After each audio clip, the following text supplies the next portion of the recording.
'Tis that gaming season, is it not? Is it not? It is CrossFire Friday, guys. It's great to have everybody here. I'm going to do a little something different here with the intro. While we're waiting for a few other panel members to join us, we do have the great Chris Righteous on the way, and also the great Jay Barry is on the way. I want to take a moment here. Make sure, guys, the audio is okay, too. I was trying to make sure audio was fine before. Just a few of you in the could comment in the chat. Let me know how your audio is doing. Just want to say thank you to everybody that's here. You know, I was talking to a couple people before the show started. I see Chris Fires here. Shout out to Neil Augusto. The great Zuby Tech is here. Zuby, I know it's so late over there, and yet you make the show every single week. And not just that, but the amount of work that you put in to Twitter and providing news. You guys don't understand. A lot of the channels that you listen to on YouTube get the information from people like the great Zuby Tech. So shout out to Zuby. DC Gaming's here. Just a shout out also to Robert Smith. I want to say what's up to Dave Rock. Julian Johnson. Shout out to Julian. That's Juju right there for all you guys to know on the show. You know, you guys have done something that I haven't noticed in a long time, and I really appreciate it. You guys are out there on Twitter saying how great the show is, how much you love the show, how this show has grown in your own circumference of gaming podcasts and become one of your favorites. It means the world to me when I see you guys tweet that out. It's just overwhelming, and I want to say thanks. It means a tremendous amount to me. We even had a super chat before the show even started. The great WoolleyGamer. He says, let's freaking go. Who's getting smoked, fam? I get that joke. I hope you guys get it as well. Shout out to Wooly, who also realizes it's very late over there in the UK. The great Sir X-Man says, need some company today. You know, Sir X-Man, you're always welcome. If you want to jump in, buddy. You know that you're a Mooch Maniac family member. You know, when it comes down to it, though, that's what it's all about. And Sir X-Man couldn't have actually jumped in at a better time. You guys that joined the channel, which is that phenomenal join button right above that description right there, when you guys click that and join the channel, it really, really does help put everything in perspective and make better equipment here so the show sounds better, it looks better. Just truly overwhelmed. And let me just go ahead and shout these great individuals out one by one. They mean so much to me, and I speak to them on a daily basis. The great Sir X-Man, JudaZuk, WoolleyGamer, Frostbite Slash, MumbleRanting Gaming, Tyson Web 509, TrueWiddy, Big Chuck 777, Alphonso Carter, Brap, Jamie, Damien, the great Jimmy Harrison, who's also here, Andy Hart, Dad of War, Isaac Gentry, Arch War Angel, Red Hood 420, Hustle and Motivate, Ham Solo 05 Gaming, and our major Mooch Maniacs. Shout out to Julian Johnson. Juju, what's up, buddy? Great to have you here. DC Gaming, Miko, Chilean. I just saw him type in the chat. Gaming with Persona, and Jay Barry, who's going to be on the show in a bit, who both run What's Up PlayStation, which is back this Saturday, tomorrow, 11 a.m. Eastern Time. Really can't wait. It was not the same not having the show last Saturday, so great to have Whoops back on tomorrow. Domino Zero, Supreme Samurai, Who Are You 5, your boy Roy, Tactical Gamer, Danelle Brown, That Guy Spinny, 4-Star General, Brian B, a.k.a. Delirium Blades, and our VIP Mooch Maniacs, Forkboy Gaming, Shadow Assassin, Strictly! Shout out to Strictly Gaming in that 4090 he's rocking in PC land. The Wise Old Gamer, honorable mentions, we miss you. Percolator 9000, Marty Bison, Fake Man Bear Pig, Ajish Rana, and Smokes 901. You're out there without food, water, or toilet. Please come home. And our Forever Mooch Maniacs, Longshot 316, and our Forever Mooch Maniac Optimus code. Guys, just means a lot to have all you guys here. You're going to see as we go, the panels members will continue to grow and continue to grow. That's what we do. We invite more and more people on the show to get these opinions for you guys. Please, guys, also hit the like button. We're up to about 126 already. We're going to get a lot of people in this house. I can already tell. Thumbs says, I got a scotch and a joint. I'm ready for the show. Who's yelling? Thumbs, I'm yelling, but it seems like you're going to have a better time. Shout out to Thumbs. Without further ado, guys, let me get to this amazing panel I have set for you. The one and only is back. You guys might know him as Bretos Musk, a.k.a. Brap, Basement Radio Arcade Podcast. Brap, how you doing tonight, buddy? Hey, Mooch, it's Friday. Happy to be back here, man. Yeah, this is my happy hour. This is my happy hour. Well, I'm glad. No, it's going to be a great show, man. A lot to talk about. We have the king of KD, who you'll introduce later on. He knows what I'm talking about. He knows what I'm talking about. So, yeah, it's going to be a great show, man. That's going to be great. Honestly, great to have you here, Brap. Without further ado, there's a lot of tonight's topics are interesting, okay? Because a lot of them are opinionated. You're going to see this as we go through the nominations, some of the things that happen with the latest Phil Spencer interviews. You guys can all see that in the title. But when this type of topics, these kind of topics that are extremely opinionated on one side or the other, I need to have a voice of reason. And without any doubt, on my stream deck, I have a button. I hit that button, it announces a signal goes out to the great Eric Jackson. Eric, as we always call you on the show, the voice of reason. Welcome back to the show. How you doing tonight? Man, I'm doing great. Happy to be here finally, man. I know we've been trying for the last few weeks. We have. Yeah, man. Yeah, so we're here, man. We're here. Eric, to talk about. As we were saying before the show, life gets in the way. It's hard, but you know what we do? We try to make this happen, and every time you're on the show, it's just a phenomenal show. So, Eric, I'm glad you're here tonight, and I really, really need your expertise as we go through these topics. Speaking of hard to get a hold of, speaking of hard working, let's talk about the great HR Bomber who's finally back. And when football, listen, I love football, but Bomber happens to live in the South, and football is not a sport in the South. It's a religion. So, Bomber, I got to be honest with you, I'm glad we were able to pry you away from Friday Night Lights, but I got to tell you, it's good to have you on the show again. How you doing this evening? Man, doing pretty good. A little under the weather, but that's all right. Making it happen though. So definitely happy to be back because damn. I got news for you. We'll take Bomber with 100. We'll take Bomber with 103 temperature any day. I don't care. Your medicine's gaming, buddy. We're gonna take care of you, Bomber. Good to have you here with us. Speaking of great to have him here, he came in a bit late, but he told me, he said, Mooch, I'll be there tonight, but I might be a couple minutes late. The great Slow-Mo Backslap, who's just getting off a DPS podcast that went real long again last night. Slow-Mo, listen, it's not easy to go back-to-back podcasts, okay? It's just not. But you're a pro. You've been doing it for years. And, again, much like I said to Eric, you're a no-nonsense podcaster, and tonight's going to be one of those nights where I'm going to throw some curveballs at you, and I'm going to see if you're going to hit these or if you're just going to kind of bunt them to first base. But, Slow-Mo, welcome back to the show. How you doing?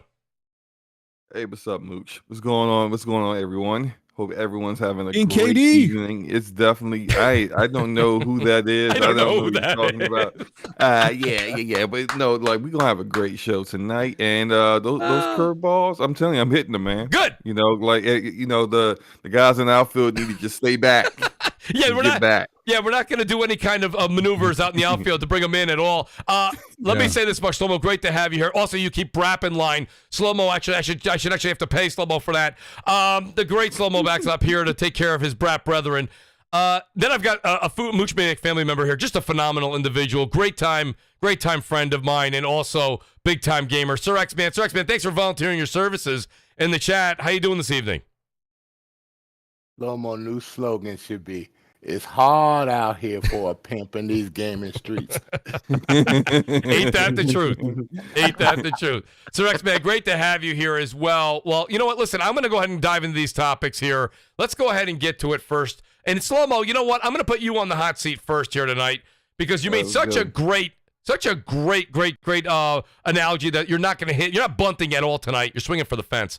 So let's talk about the hot subject, and that hot subject is right now the gaming awards, okay? This happens every year. I mean, we should probably thank Jeff Keighley for the 6 weeks of coverage we can do on podcasts.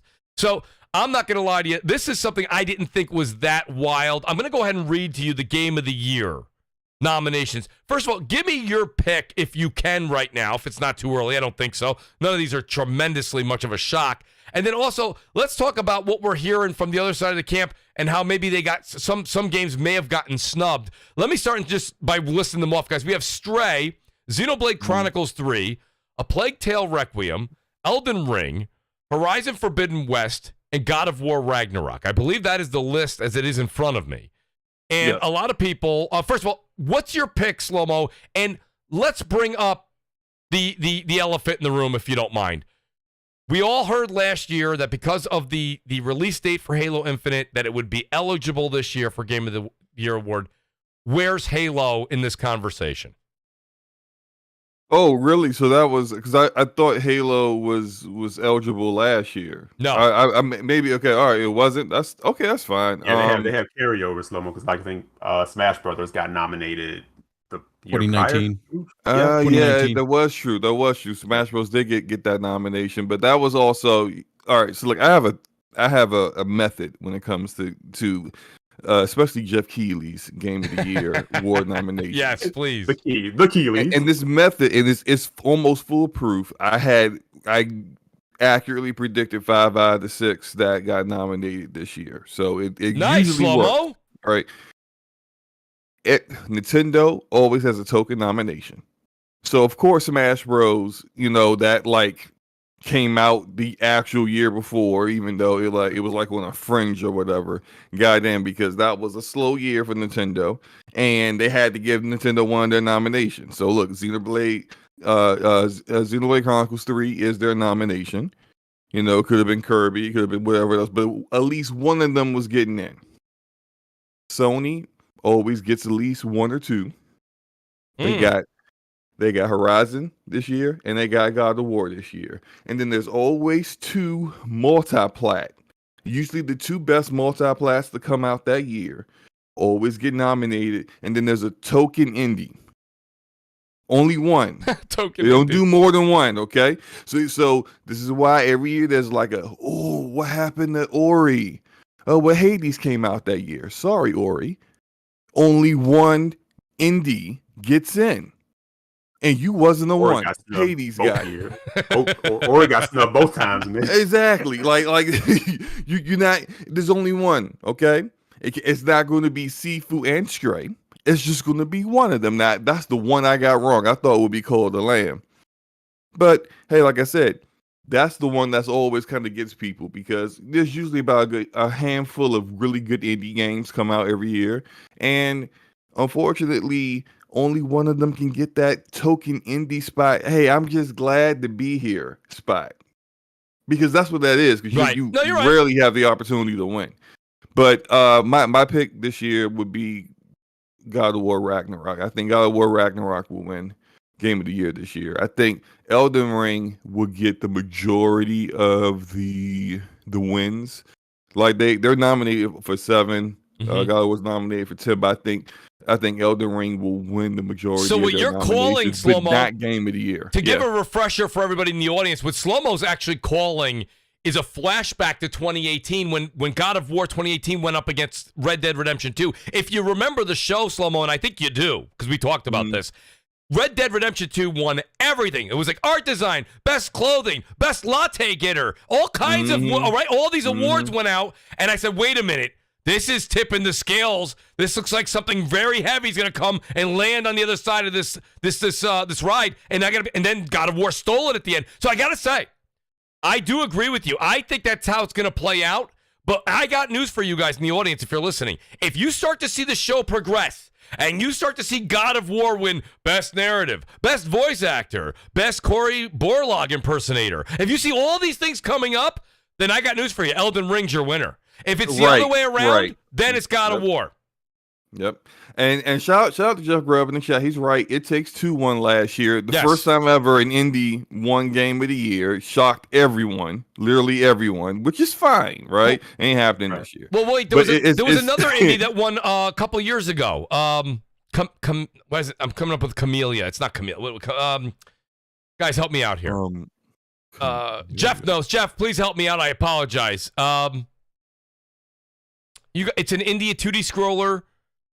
It was God, I can't remember. It was probably like 5. I'm sorry, that wasn't 2 years ago. It was like 5 years ago or 6 years ago. Jeff will correct me. I'll move on. But Jeff, if you could, started with a C, I believe. I don't know. Jeff's really good at this. He's like legitimately he's an encyclopedia for gaming.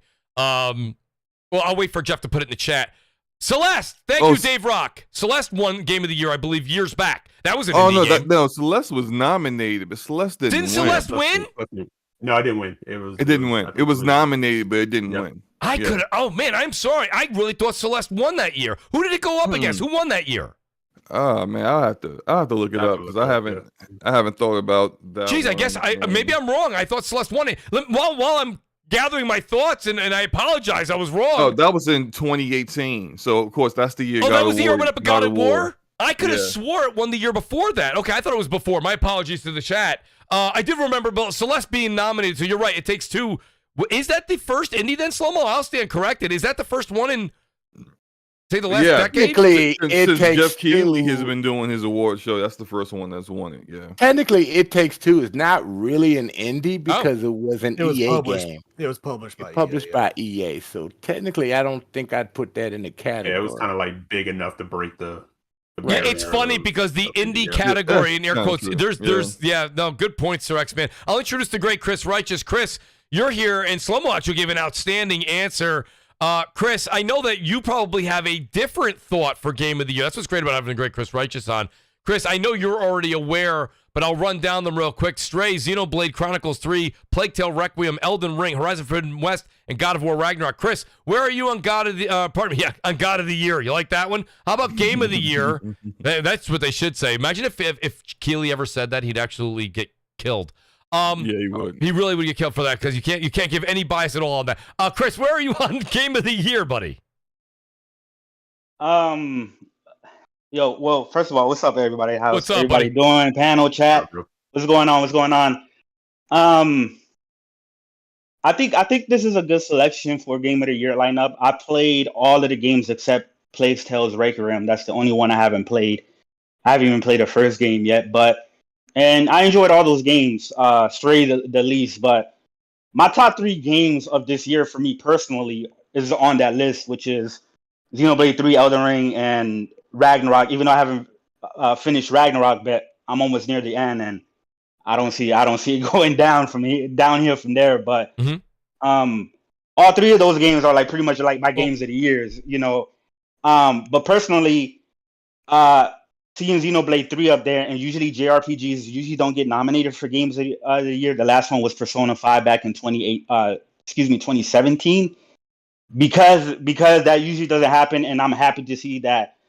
And listen, Xenoblade 3 could have been an Xbox exclusive, and it still would have been nominated. So I don't look at it as a token Nintendo game. Every year there's one Nintendo game. We have to admit it.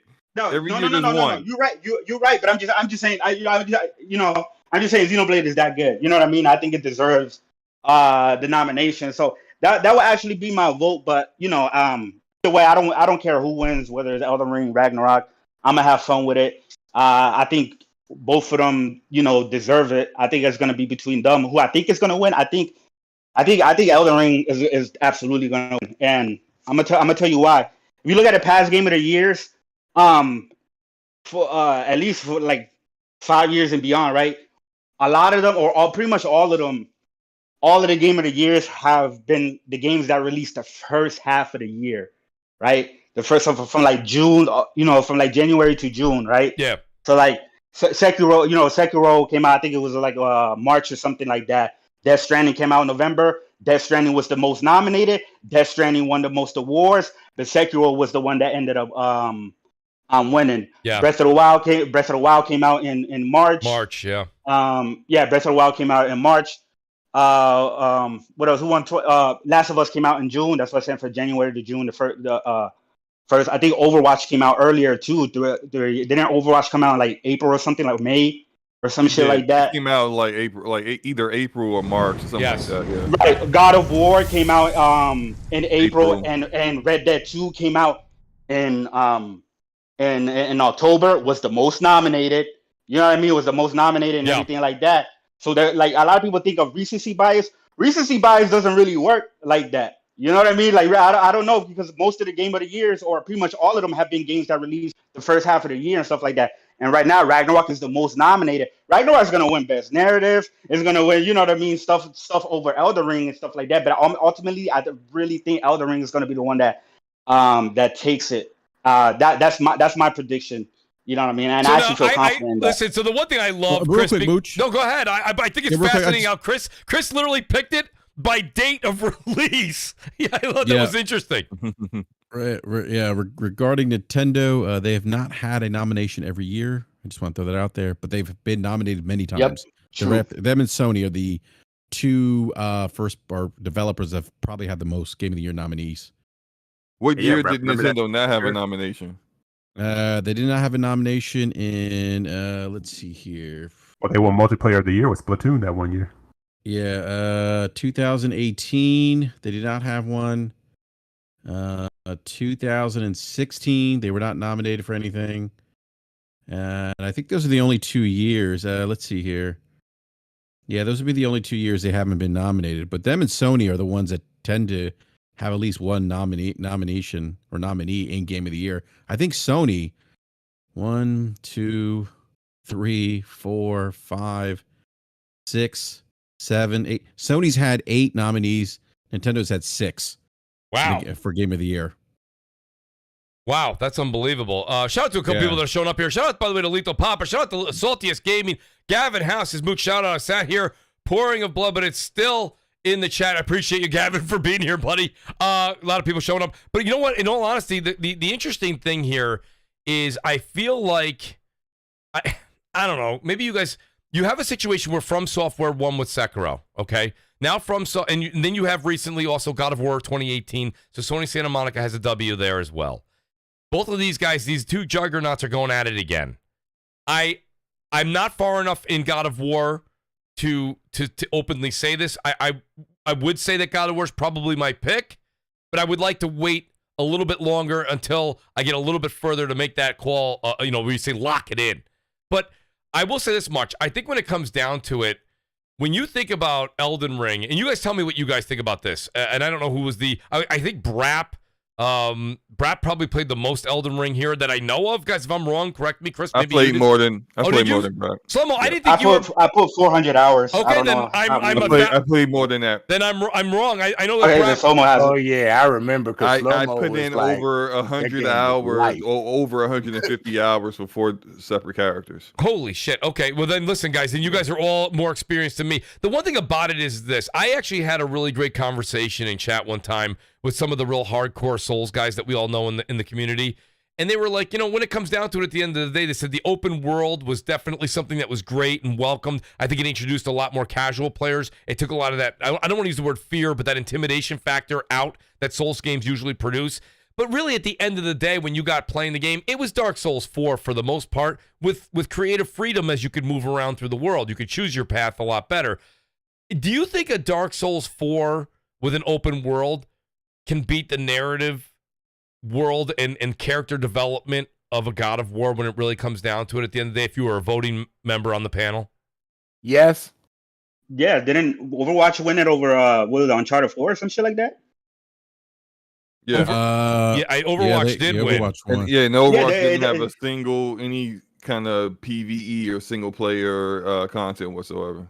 No, they didn't. Yeah, that's a great point. But that was pre that was a different Blizzard, a Blizzard that was looked at differently back then. Yeah, they beat Doom, Inside, Titanfall 2, and Uncharted 4. Overwatch. And that was a surprise when I saw Overwatch win. Yeah, Overwatch got it because it was pretty much the hottest game of the year. I thought Uncharted new 4. IP. Everybody was in it. It was something different against a fourth installment, like in Uncharted. So sort of like that. And that's why I think Sekiro.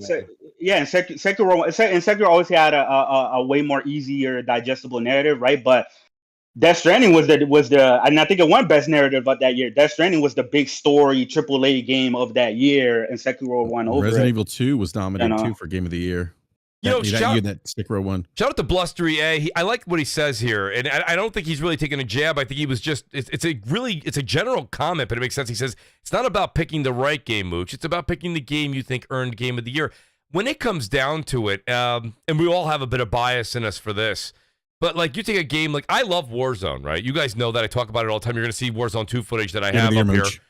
Well, that's my point. Thank you, Brad. I love it. I really do. I'm enjoying it. Yes, there's a lot. We can get into a Warzone 2 discussion. There's a lot of problems with it right now. I think they'll work it out, but nonetheless, that's not a game I would ever pick for Game of the Year. So when I see like Overwatch win, that was a year I was personally as a gamer over decades upon decades of gaming, I was a little disappointed in. I think that if Elden Ring wins this year, I have absolutely no issue with that. Absolutely no issue with that. You won't see me complain. You won't see me take to Twitter and get upset. I do it's feel still a hardcore game, right? And it was niche, and then it blew up and stuff like that, right? So it was like, damn, this niche hardcore game that was for the hardcore finally got recognition and blew up amongst the casual and stuff like that. I don't see why people should have a problem with it. No, Even though absolutely, absolutely. Elden Ring did something that games have not done in a long time on all platforms. It got discussions left and right for months and upon months and upon That's months. a good point, Sir X-Man. And I've never seen, other than a good Halo, I have not seen a game do that in a very, very long time. Because I hear people, how'd you beat this boss? What you need to do this? What kind of charms? What's your magic? What weapon you got? And this is across people playing on different platforms, talking to each other about what they needed to do certain things in the game. You rarely ever see that. That's why I think that game and the big buy that everybody had to get it will probably win Game of the Year because it was different. They changed the game from how Dark Souls used to be. They brought something newer to the genre, and they brought innovation. Y'all might not think, a lot of people might not think it's innovation. I always say it's Dark Souls, but no, they brought total innovation for that hardcore Dark Soul genre. And that counts more than anything in this industry. Yeah. And another thing, another thing, the community impact as well too. You had things that happened like Let Me Solo Her. If y'all know who that is, like the guy who was helping people beat Melania because she was so hard, right? Is the dude with the thong and the pot on his head and shit like that. Right. Like he became famous off that. Like that shit was like a phenomenon even with like the community because it had stories like that of like players, like this. Damn, this bitch Melania is so hard, and this motherfucker, and he lost to her like 300 times before he like finally beat her, and he just became an expert at it. Like shit like that. Also, I think that's the effect. The impact that Elden Ring had. Plus, the modding community got a hold of it and totally, made that game. I enjoy watching Homer Simpson walking around on a horse. That shit was fun for me to watch. So you got PC community voting on this stuff too now because of that game. I think I also think it was quite funny. Just like me, I loved Horizon Forbidden West, but it literally got buried from Elden Ring. As soon as Elden Ring came out, you didn't see anybody post anything on Forbidden West. No indies got any play or nothing. I was still playing that. No, me too. I played it, went all the way through that game, played 130 hours, but still, like nobody was really talking. Like the whole timeline was nothing but Elden Ring. It was crazy. That was for months. And that's Horizon seems to run into that problem because I think the last with Horizon Zero Dawn, it ran into the Breath of the Wild. Head first. I guess I'm kind of. Shout out to the great Babor Contri is here. The show can begin. Babor says something that I think is interesting, and maybe that's how I judge it. Tell me if you guys agree. He said God of War made people feel things hard to beat that. So I'm not saying you have to like God of War because Babor or I say that. I'm saying a game. I shouldn't. He was saying God of War. I'm saying when I pick a game for Game of the Year, I like to pick a game that is memorable for the year. And I'll tell you right now, so far, like I actually, believe it or not, everybody else put Horizon Forbidden West down to play Elden Ring. I was the only one in the other. It's all right. That's why I actually played Horizon Forbidden West and platinumed it. First, me, Mooch. I didn't go. Yeah, right. So I always pick a game for Game of the Year that hits me in the feels, and it makes me think about the year in reflection. How I played it, the good times I had with it, the ups, the downs, right? And don't get me wrong, I think you can get that from Elden Ring too. But right now, God of War is kind of stealing that even from Horizon for me. And Brap, if you want to speak, that was just my take on that.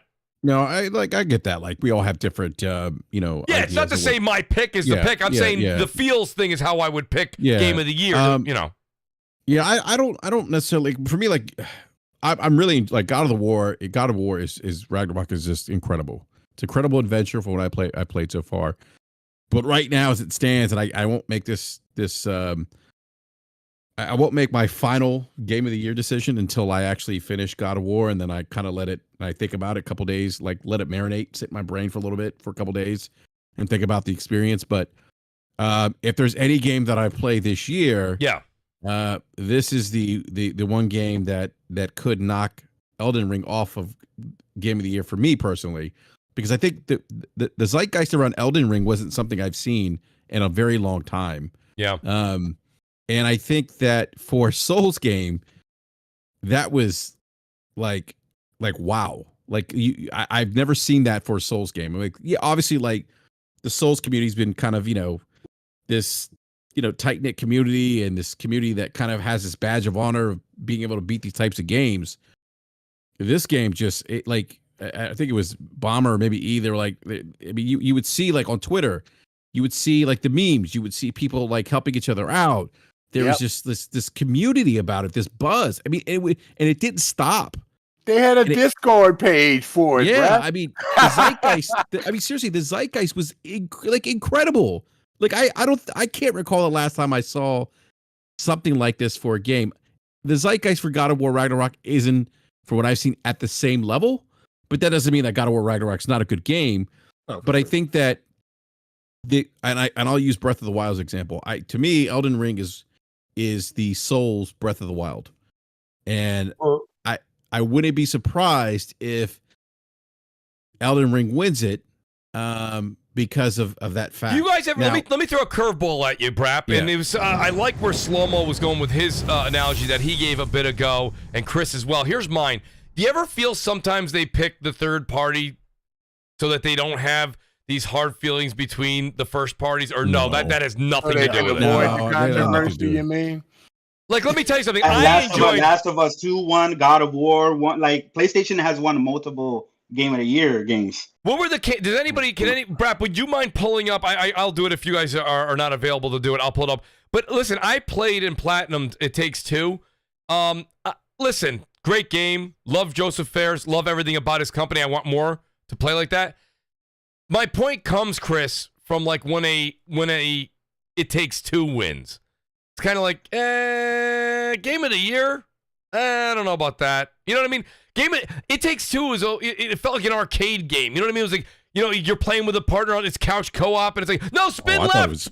I thought Mooch, I thought it was great. Great. Well, wait a minute. Wait. There's a difference between great. There's a difference between great and Game of the Year. But go ahead, Chris. Well, last year was sort of like really a toss-up. Like, you know what I mean? Like, we didn't like. There were some games out there. Of course, you had like Returnal, which didn't get nominated, right? Returnal, but you had games like Psychonauts 2, Ratchet and Clank and stuff like that. Was like those games are like cool, but they're like God of War Ragnarok level of shit. But it takes two. Like I get what you're saying, but It Takes Two was a phenomenon, especially like my wife who doesn't play video games at all. She was like, "Oh, I want to play this. I want to play this game because I seen people play it on TikTok, right? I feel or play it on Facebook or whatever, right? And we're playing and we're having a blast, and the game switches up, mechanics and stuff like that. So it was something that was unique and different co-op experience that people didn't really see before, I think that's another thing that from a personal standpoint, that wasn't my game of the year. My game of the year was actually Returnal and Shin Megami Tensei 5. Well, Returnal was mine too, but Returnal wasn't nominated. The nominees were Resident Evil Village, It Takes Two, Psychonauts 2, Metroid Dread, Deathloop, and Ratchet and Clank Rift Apart. You guys are telling me It Takes Two was better than Resident Evil, Metroid, and Ratchet and Clank? I think I'm not saying I think that's on a personal level, absolutely not. Absolutely not. But I don't. Seeing what It Takes Two was, it's not hard for me to understand or grasp why people will vote for it. You know what I mean? Even though personally I wouldn't vote for it. Chris, the only reason I questioned your beginning comment was you said it was the first time. Joseph Fares and his team have made a few games like that before It Takes Two, where you had to play together as a team to accomplish the tasks and finish the game. So it's not his first one. They had No Way Out. They had Brothers. When they released, what were the other games they were going up against? That's why I say last year was more of a toss-up. You know what I mean? And like if It Takes Two released this year, it's not gonna win against Elden Ring, Ragnarok. You know what I mean? So right. I think too, Mooch. I think that game compared to the other games that Hazelight released, this is a little more lighthearted, but also had a very interesting story about two parents who were having some issues, and that resonates with. I'll give you that. The story was very good. The story was very good. Yes. Pushed it. Yes. I think the story is what really hit with people, and along with like Chris said, it was definitely that game. It was almost like the game where you could pair somebody who's been playing games forever with someone who doesn't play games at all, and you can both work through it. And it's like it's almost like it's like a gateway game for people who don't really understand how to use camera control and different things in games, and they really put them on that path where I get it, and they can click for them. Yeah, it was about two people pretty much working together. Yeah. Right. To solve a problem and bring them closer throughout the game.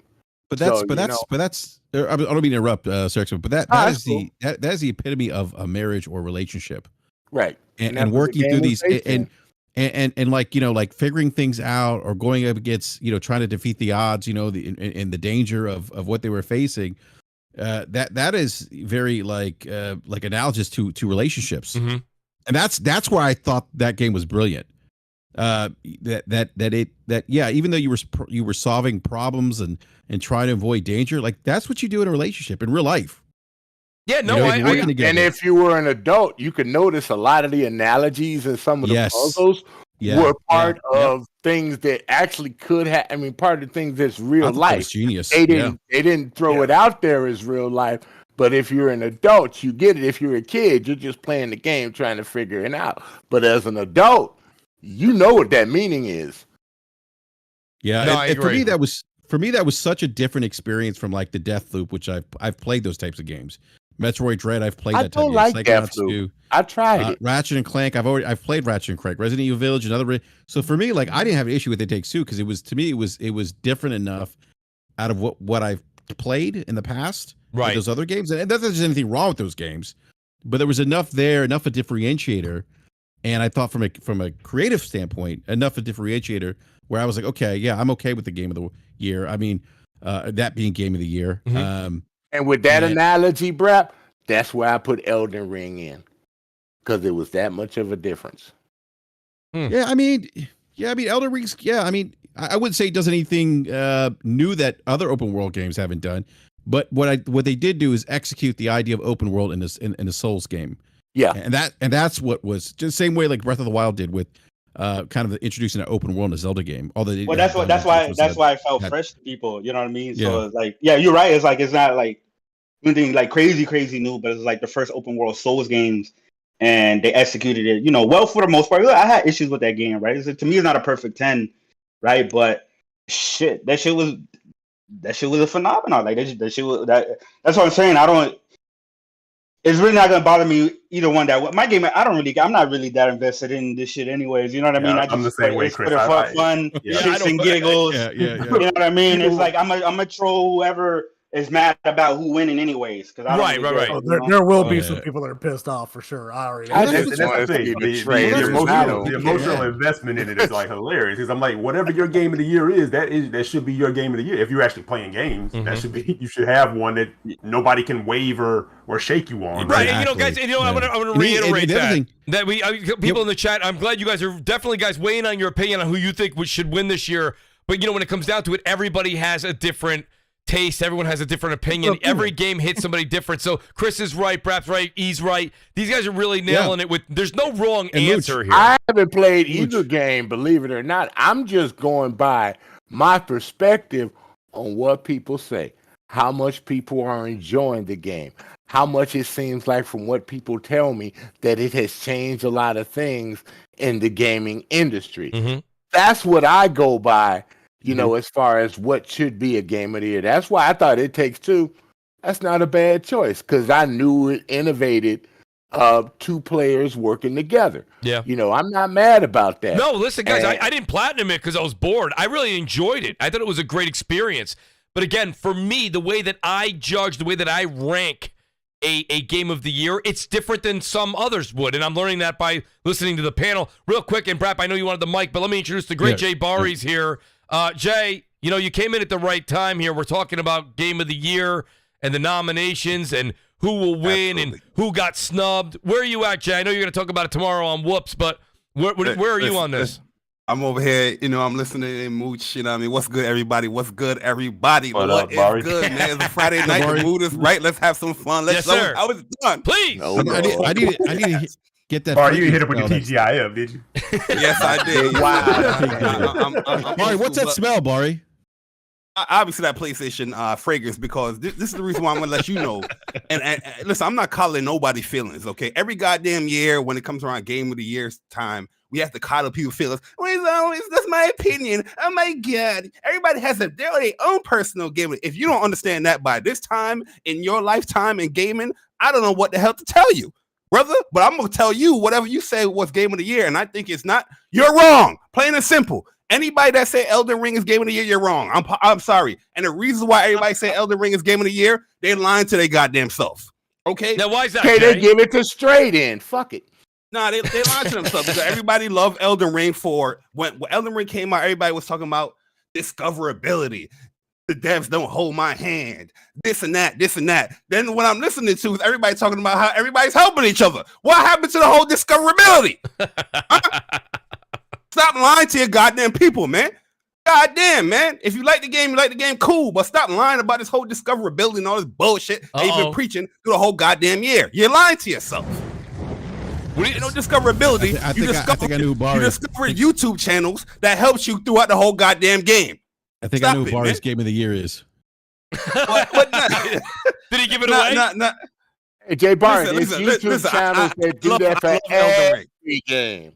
I love Elden Ring, but yo, we got it. When I go into these game of the year conversations, yes, I always have two different categories, right? All right, subjective, my own opinion on what I feel, and then objectivity, right?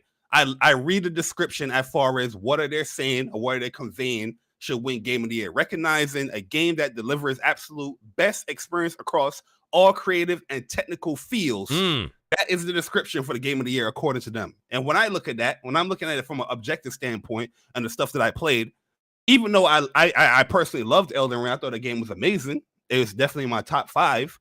I can't put that as a Game of the Year when I play all these other games. The only game I haven't played on this list here is that Plague Tale Requiem.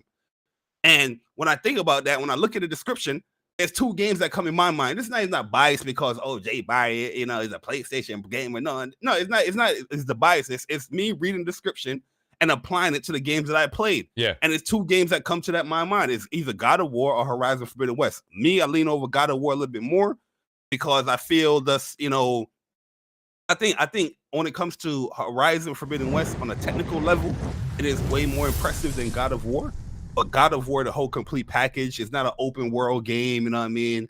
It's more of a linear experience that kind of guides you a little bit, depending on how you play it. When you do your favors and all that stuff, you actually open up more. But you know what I mean? That whole package, story, combat, traversal, gameplay, all that stuff, it hit in all cylinders for me personally. With it, and when I'm reading the description and I'm like, that's what I'm applying. Elden Ring, I'm not saying that it doesn't hit any technical fields or creativity and all that stuff. I don't think it surpasses those two games in my personal opinion, but I could be wrong. Everybody have their own opinion. Part of what you're I just want people to stop lying about the whole discoverability. Yeah, but you just saying people can't have their own opinion. No, but absolutely. But hold on, but here's the thing. Barry say you don't come from bias. Bars, you pass out 10 out of 10s to PlayStation exclusives like they're candies, bro. No, I don't. Ken 10 out of 10, Ratchet and Clank 10 out of 10. You know what I mean? Horizon 10 out of 10. No. I always do that. When I post it on Twitter, I always do that because I piss people off. Oh, okay. My real reviews, it's on the YouTube. That's my real reviews. Because if you go to J Bar's Twitter on his search bar and put 10 out of 10, everything PlayStation is a 10. Yeah, because I know it's gonna piss people off. That's like the emotions right after I finish the game, like a quick review kind of thing. But when I actually review it, that's when I put on YouTube. Now, because I was thinking about it, I was like, damn, when's the last time I gave like? There's only been 2 games in the past 10 years that I've personally given a 10 out of 10, and that was Breath of the Wild and Persona 5 Royal. That's it. Even as a Final Fantasy 7 fanboy, I didn't give FF7 remake. Well, I don't see that. 10 out of 10 doesn't mean perfect. I don't think it means perfect. Well, it depends on the person. It depends on the person. Someone made me perfect. A lot of people think it means perfect. Not everybody, but a lot of people who give a game a 10 out of 10, they act like it's a perfect game. There's nothing they can find fault with, which is just like like God of War. I personally give that game a 10 out of 10, but I have faults with it. There's certain things that I have issues with, but overall, I think that game is a masterpiece, and it shouldn't be missed by anybody, especially if you have a PlayStation. I agree about it being a masterpiece. I also think Elden Ring's a masterpiece as well. But yeah, I think Elden Ring's a masterpiece too. Yeah, I think it's just I think it's definitely going to come down to those two games. One of them will win Game of the Year. So it's funny you say that. So I just want to actually I wanted to ask Slow-Mo, because Slow-Mo's got mad hours. And here's the funny thing, like I knew Elden Ring was on point because Slow-Mo was not by any means like what Slow-Mo's not a Souls fan. No, right? No. It has more hours in it than most Souls fans do, right? So, and I know how far are you in God of War, Slow-Mo? I beat God of War yesterday.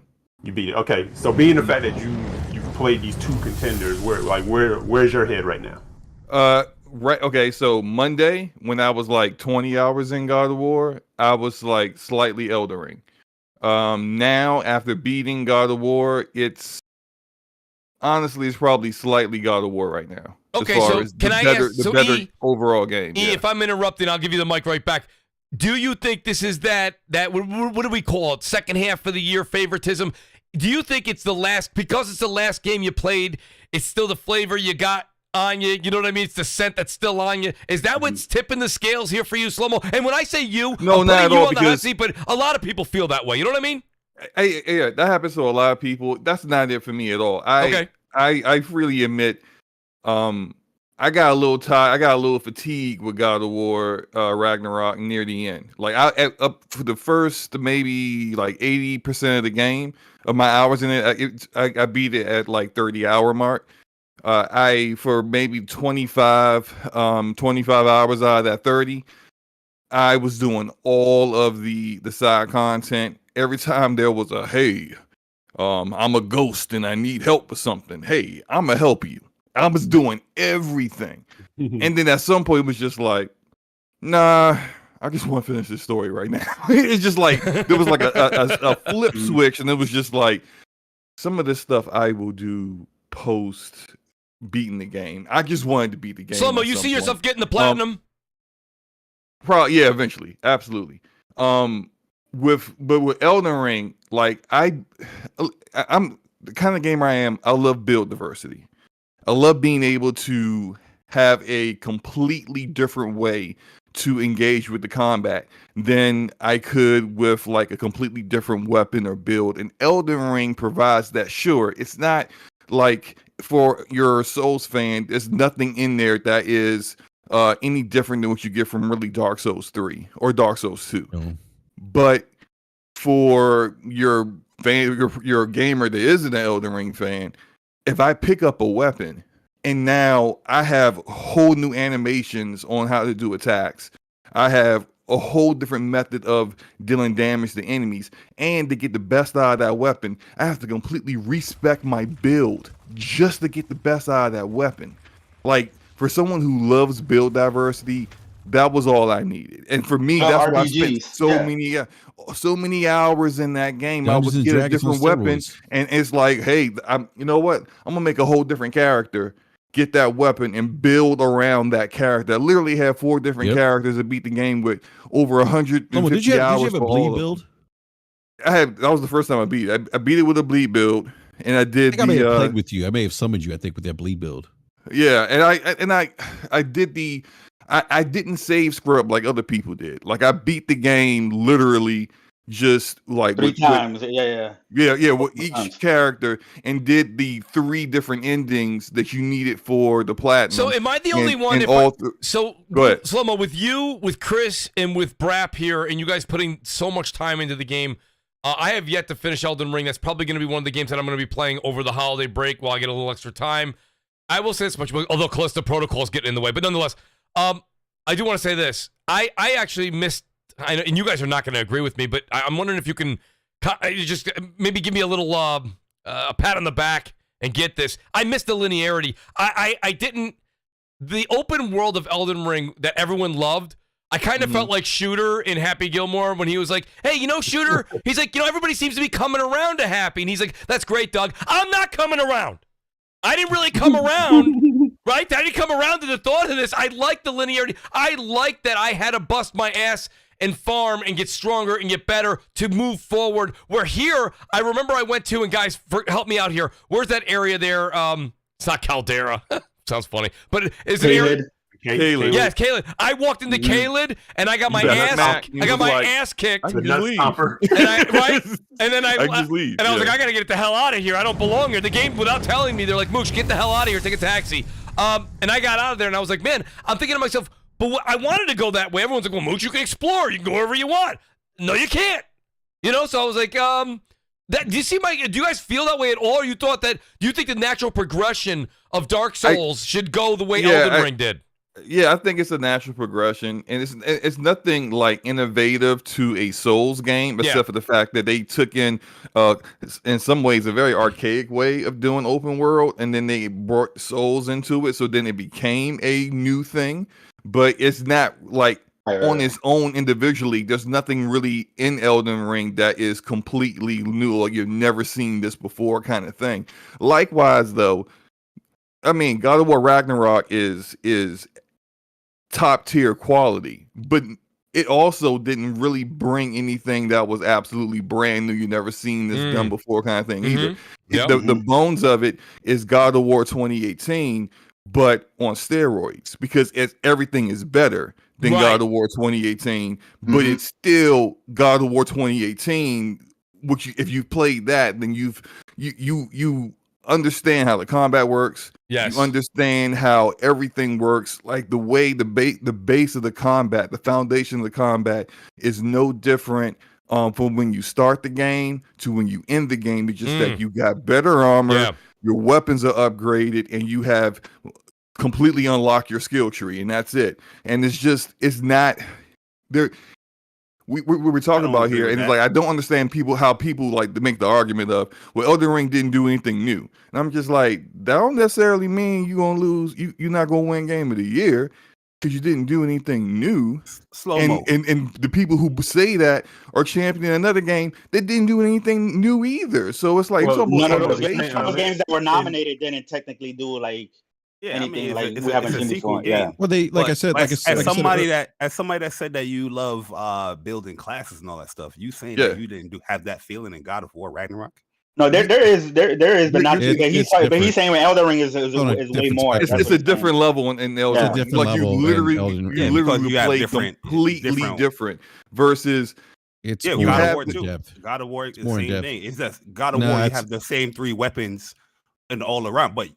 There's so many builds that you can do in God of War where you have to respec or completely change up your armlets, your armor, and all that. Yeah, stuff. that's true. That's not really respecting though. Like that's let me just say you're not really having to change your skill tree.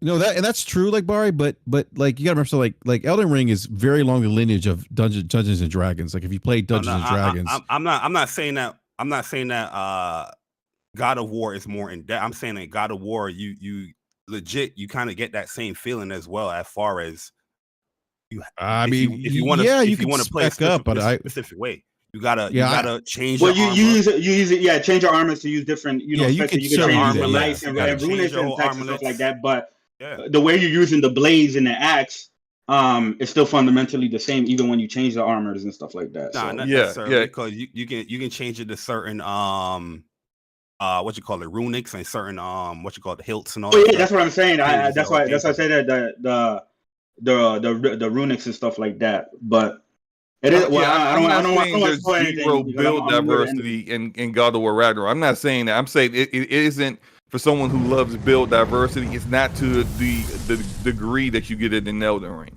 Like in Elden Ring, really truly just changes up what weapon you're using. And then if you want to be range, or you want to do magic, or you want to do up close, you still have those dexterity. You still, you know what I mean? Like we can get deep into it, but and different specs, and also different it's really the difference is the weapons, and as far as how you spec out your class. But the weapon is the foundation of the change. For example, like in Borderlands, the foundation of you changing your skill tree is your class mod. Right. You change your class mod. Based upon your class mod, you build out your entire skill tree to maximize the potential of your class mod. In Elden Ring, it's your weapon.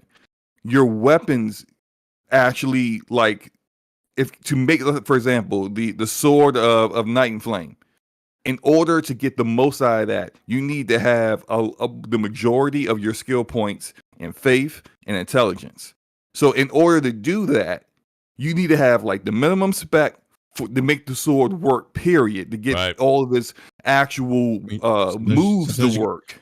And then re-roll your specs. Put everything, then you build into those skills that do that. Yeah, if you want to maximize the sword. I'm not disagreeing with you, but I'm just saying that I feel that you still get that same type of not the same type of level or detail Elden Ring, because obviously in God of Ring you're playing with same type of weapons that are tied to the character, or you're more to the character rather than you just creating a character like the two games that you just mentioned. But I'm just saying that God of War, you still have that same type of rebuilding and specking out a certain type of build in the game if you choose to do so. You know what I mean? Like, yo, there's so many builds that I have in God of War. Hell, Elden Ring, I have a lot of builds in Elden Ring too. You know what I mean? I put a lot of hours in Elden Ring as well. You know what I mean? But I'm listening to what you're saying, and I'm just like, you kind of can get that God of War. Yeah, you're going to have the same type of weapons because it's more tied to the character than just this whatever character that you're making in Elden Ring. But you get that in the God of War, bro. Well, let me I'm not saying there's no build diversity in God of War Ragnarok. What I'm saying that it is not to the degree that it is in Elden Ring. That's the difference to what I'm saying. I'm not saying I can see it's that. not there. I'm saying it's not to the same degree as Elden Ring. That's it. That's all I'm saying. Let me do this, because I got same way I would say, although it's probably in a far bigger gap, that like there's a story in Elden Ring, but it ain't nowhere near as good of a story as it is in Ragnarok. Like there's a story there, but it ain't as good as Ragnarok's story. Shout out to Jeff Grubb. He goes, Hitman 3's game of the year, so y'all can relax. Shout out to Jeff Grubb. Appreciate him being here. I got some super chats here, and then I have another question for you guys. Before we're not leaving this topic quite yet, because there's still a bit more to explore before we do our speed run on the other topics. But shout out to Mr. Dover, Ben, as he likes to go by. Sonic for game of the year, he says. Shout out to Ben. I appreciate that. Snake says, damn people, you're getting free content. Hit the like button. Snakes, everyone, listen, when you come to Mooch's house, we're all Mooches by association, so it's fantastic. But please do hit that like button. It means a lot to me. Shout out to the great Blaze 4K. Boopity boppity. Shout out to Blaze, man. Yo, great to have him here. J7189, that's my Goomba, by the way, Blaze 4K. J71889, he says, Telltale The Walking Dead won 2012 Game of the Year over Assassin's Creed 3, Dishonored, Mass Effect 3, and Journey. That was before the video game awards, the way they are now. Correct. I think they didn't start till like 2014, I think. That's correct. Yeah, 2014. Right, because Journey actually won IGN's Game of the Year, if I remember correctly. Journey's a masterpiece. I love that game. Yeah, and also, Enrique, when you said Nintendo didn't have a nominee in 2018, they also barely had any games in 2018. That's why they didn't have a nominee. But like that's why they didn't have anything. At least I would say so. They always, if they have a good game come out in a year, nominated, but that's just getting but Slobo, that's a great point, because it really puts into perspective the work that Nintendo first party and Sony first party do, like how impressive it is that they're consistently in that talk of Game of the Year. And I would say people hyper focus on the Game Awards. I would say there's other awards for some reason that don't get as much attention that are voted by actually people in the industry, like the GDC Awards, the DICE Awards, the BAFTA Awards. But people seem hyper focused on PlayStation cleaning those up too, Brap. Those damage controllers. They don't have it. They don't have a light. That's not damage control. I'm just saying people focus way too much on the. My point is that people hyper focus on the Game Awards, and it's silly. Just like how they don't have a light ride person that people like to hate. Question. Exactly, that's a good point too. That's a good point. Yeah, that is true. Everyone hates on Jeff Keighley being biased. What do you got, Sir X-Man? Is it just me, or I think Splatoon 3 should have been there ahead of Stray. Is it just me? Only one Nintendo. That game is. Well, Splatoon 3 did get nominated for other in other categories. Right, other categories. They got nominated for shooter and family game. Still one of the highest selling, highest rating games out there. I'm surprised it's not there. Stray is a great game. Well, if you want to go what higher rated and higher selling, Pokemon Arceus is higher rated than that should have been there. That should have been there. Like that. I haven't played. Pokemon Arceus was the only one I didn't play out of the RPG category. But other than that, they got the RPG category correct. And listen, that proves that JRPGs are better than Western RPG. Western RPG didn't do shit. You know, Chris, hold up. We not going to be doing that. Let's not get Slow-Mo upset and out of here. You know what I mean? Those are fighting words. Shots at the RPG. All right, hold that idea though, Chris. I got a couple more super chats here. Yorosero says, what's God of War Ragnarok's resolution on Xbox? So he throws a jab real quick. Yoro's there. Shout out to Face23. He says, only reason Elden Ring blew up is because it's casual's first Souls game. It's Dark Souls, but open world. Face, that's what we were kind of talking about a bit ago. I think there's more to it than just that. I think that's if you strike the game definitely more to it than that. Yeah, if you strike the game up, I think you'll see there's more to it than that. I don't want to make it that simplistic. Shout out to Snakes, who's back. He says, to me, it's just another Souls game. Been there, done that 1 million times. I don't know how the F it got this kind of attention. Shake my head. So there you go. There's a lot of people not really feeling Elden Ring is more than anything but a Dark Souls 4. I know a lot of people don't agree with that, but a lot of people do feel that way. And I wonder, guys, Elden Ring is a great game. As much as I get on it, it's an amazing game. People like to go against agreeing with a lot of stuff. Like say a game gets like a 97 or 96. They're going to find every single reason to say, oh, this game is not worth a 96 or whatever. You know what I mean? So people always just going against agreeing with it. But and you know what's sad? But not only that, when the game was out, nobody was saying this. No one was saying this until around now. No one was saying that. It's Elden Ring. They probably play better games now. The Pony was mad that it was outshining Horizon. It was the hardcore Souls community was saying it, which I'm not knocking them whatsoever. Like these are the people that know life all the other Souls games, and for them, of course, they're going to receive the game differently than like the general gaming community. Of course. But the people who are mostly saying this now isn't the Souls community. It's people who likely didn't even beat Elden Ring. Also, didn't play any of the other Souls games either.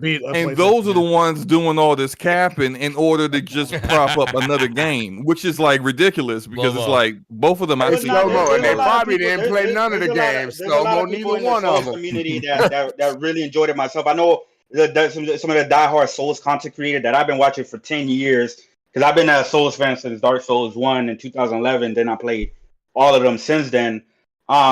I really enjoy. I thought Elden Ring is one of the better ones. I don't think it's the best Souls games. I still give it over I still give like Dark Souls 1, and I would give Sekiro over it and shit like that, right? But I think Elden Ring was still fire. I still think it's fire. Definitely Chris, you have fond memories of Blighttown, huh? Yeah, Blighttown is. So Chris, Blighttown, even Bloodborne. Chris, so what I'm hearing from you then, and if you said this, I apologize, is we've kind of gone around the circle here. So can I assume by your latest comments on Elden Ring and the other Souls games versus, are you in favor of God of War winning this year or no? Well, I haven't finished God of War, but where I'm at now, which is near the end, right? I would still say God of War 3 is my favorite. You know what I mean? Okay. I would still say God of War. A lot of people say that. I see that too. God of War 3. God of War 3? God of War 3 and God of War 2 are still my favorite. That was the game I didn't listen because he can jump. I didn't. Yeah, God of War like don't get me wrong. That opening was right now, like I said, right now I'm near the end of Ragnarok. If I had to score it right now, it is for me personally, it is a 9.5 out of 10. Right? You know, there's just little minor gripes and stuff like that I have, but I'm not gonna get too into it. But that's the same score I gave Elden Ring. That's also the same score I gave Xenoblade Chronicles 3. But because Xenoblade Chronicles 3 is a JRPG and it's niche and it doesn't really get, JRPGs don't really get its recognition, I'm just going to vote for that because I know most of the votes is going to Ragnarok and Elden Ring. But like I said before, and I gave my reasons why. You heard me, Mooch. I gave my reasons why. Where That's right. I'm very confident that Elden Ring is gonna win, but I'm voting for Xenoblade 3. But me personally, I don't give a fuck, bro. I think that I think was like that. Elden Ring's gonna win too. That whole the best technical. Skyrim won Game of the Year. Like that shit's out the window, bro. Like, you know what I mean? Even though I'm saying like for me personally, I look at the description of what is going on, like how I vote. That's why I look at. Yeah. But I know the vibes when it came to it. Yeah, and I get that, but but people shouldn't be too invested in it. It's just fun in games. You can sit there debate. You can say it doesn't deserve it or win it or anything like that, but. A lot of people really loved it. A lot of people enjoyed it. So everybody is a good debate though, as far as which God of War is better.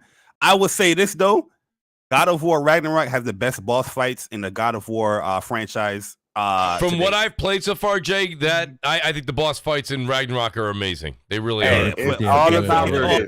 I love 3. I love 3 to death, man. But the opening for Ragnarok and all that, the way how it leads up to each joint, way better. I'm sorry. The better boss fights are like everybody likes what they likes, man. Everybody likes what they like. As long as we all are still playing games and we enjoy it, it doesn't matter what gets Game of the Year and what does not get Game of the Year. That's my Surex man. Honestly, he's like a high school principal. I love it. You keep everything in line, Surex man.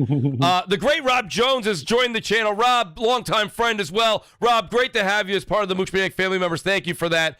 By the way, Slow-Mo, be ready. Your co-host has chimed in here. The great Gaming Forte. Forte, by the way, I'm going to need the name of your general manager because I have to have words with him. You need Fridays off. He says, Slow-Mo, save me from the jaws of Pokemon. I have seen horrible things. People showing up by the boatload for this game. Over 300 sold today alone. So even if the game is not... I'm not touching Pokemon crackhead. Sorry, bro. I hope you make it home and safely, but I'm not jumping in there. I have the game.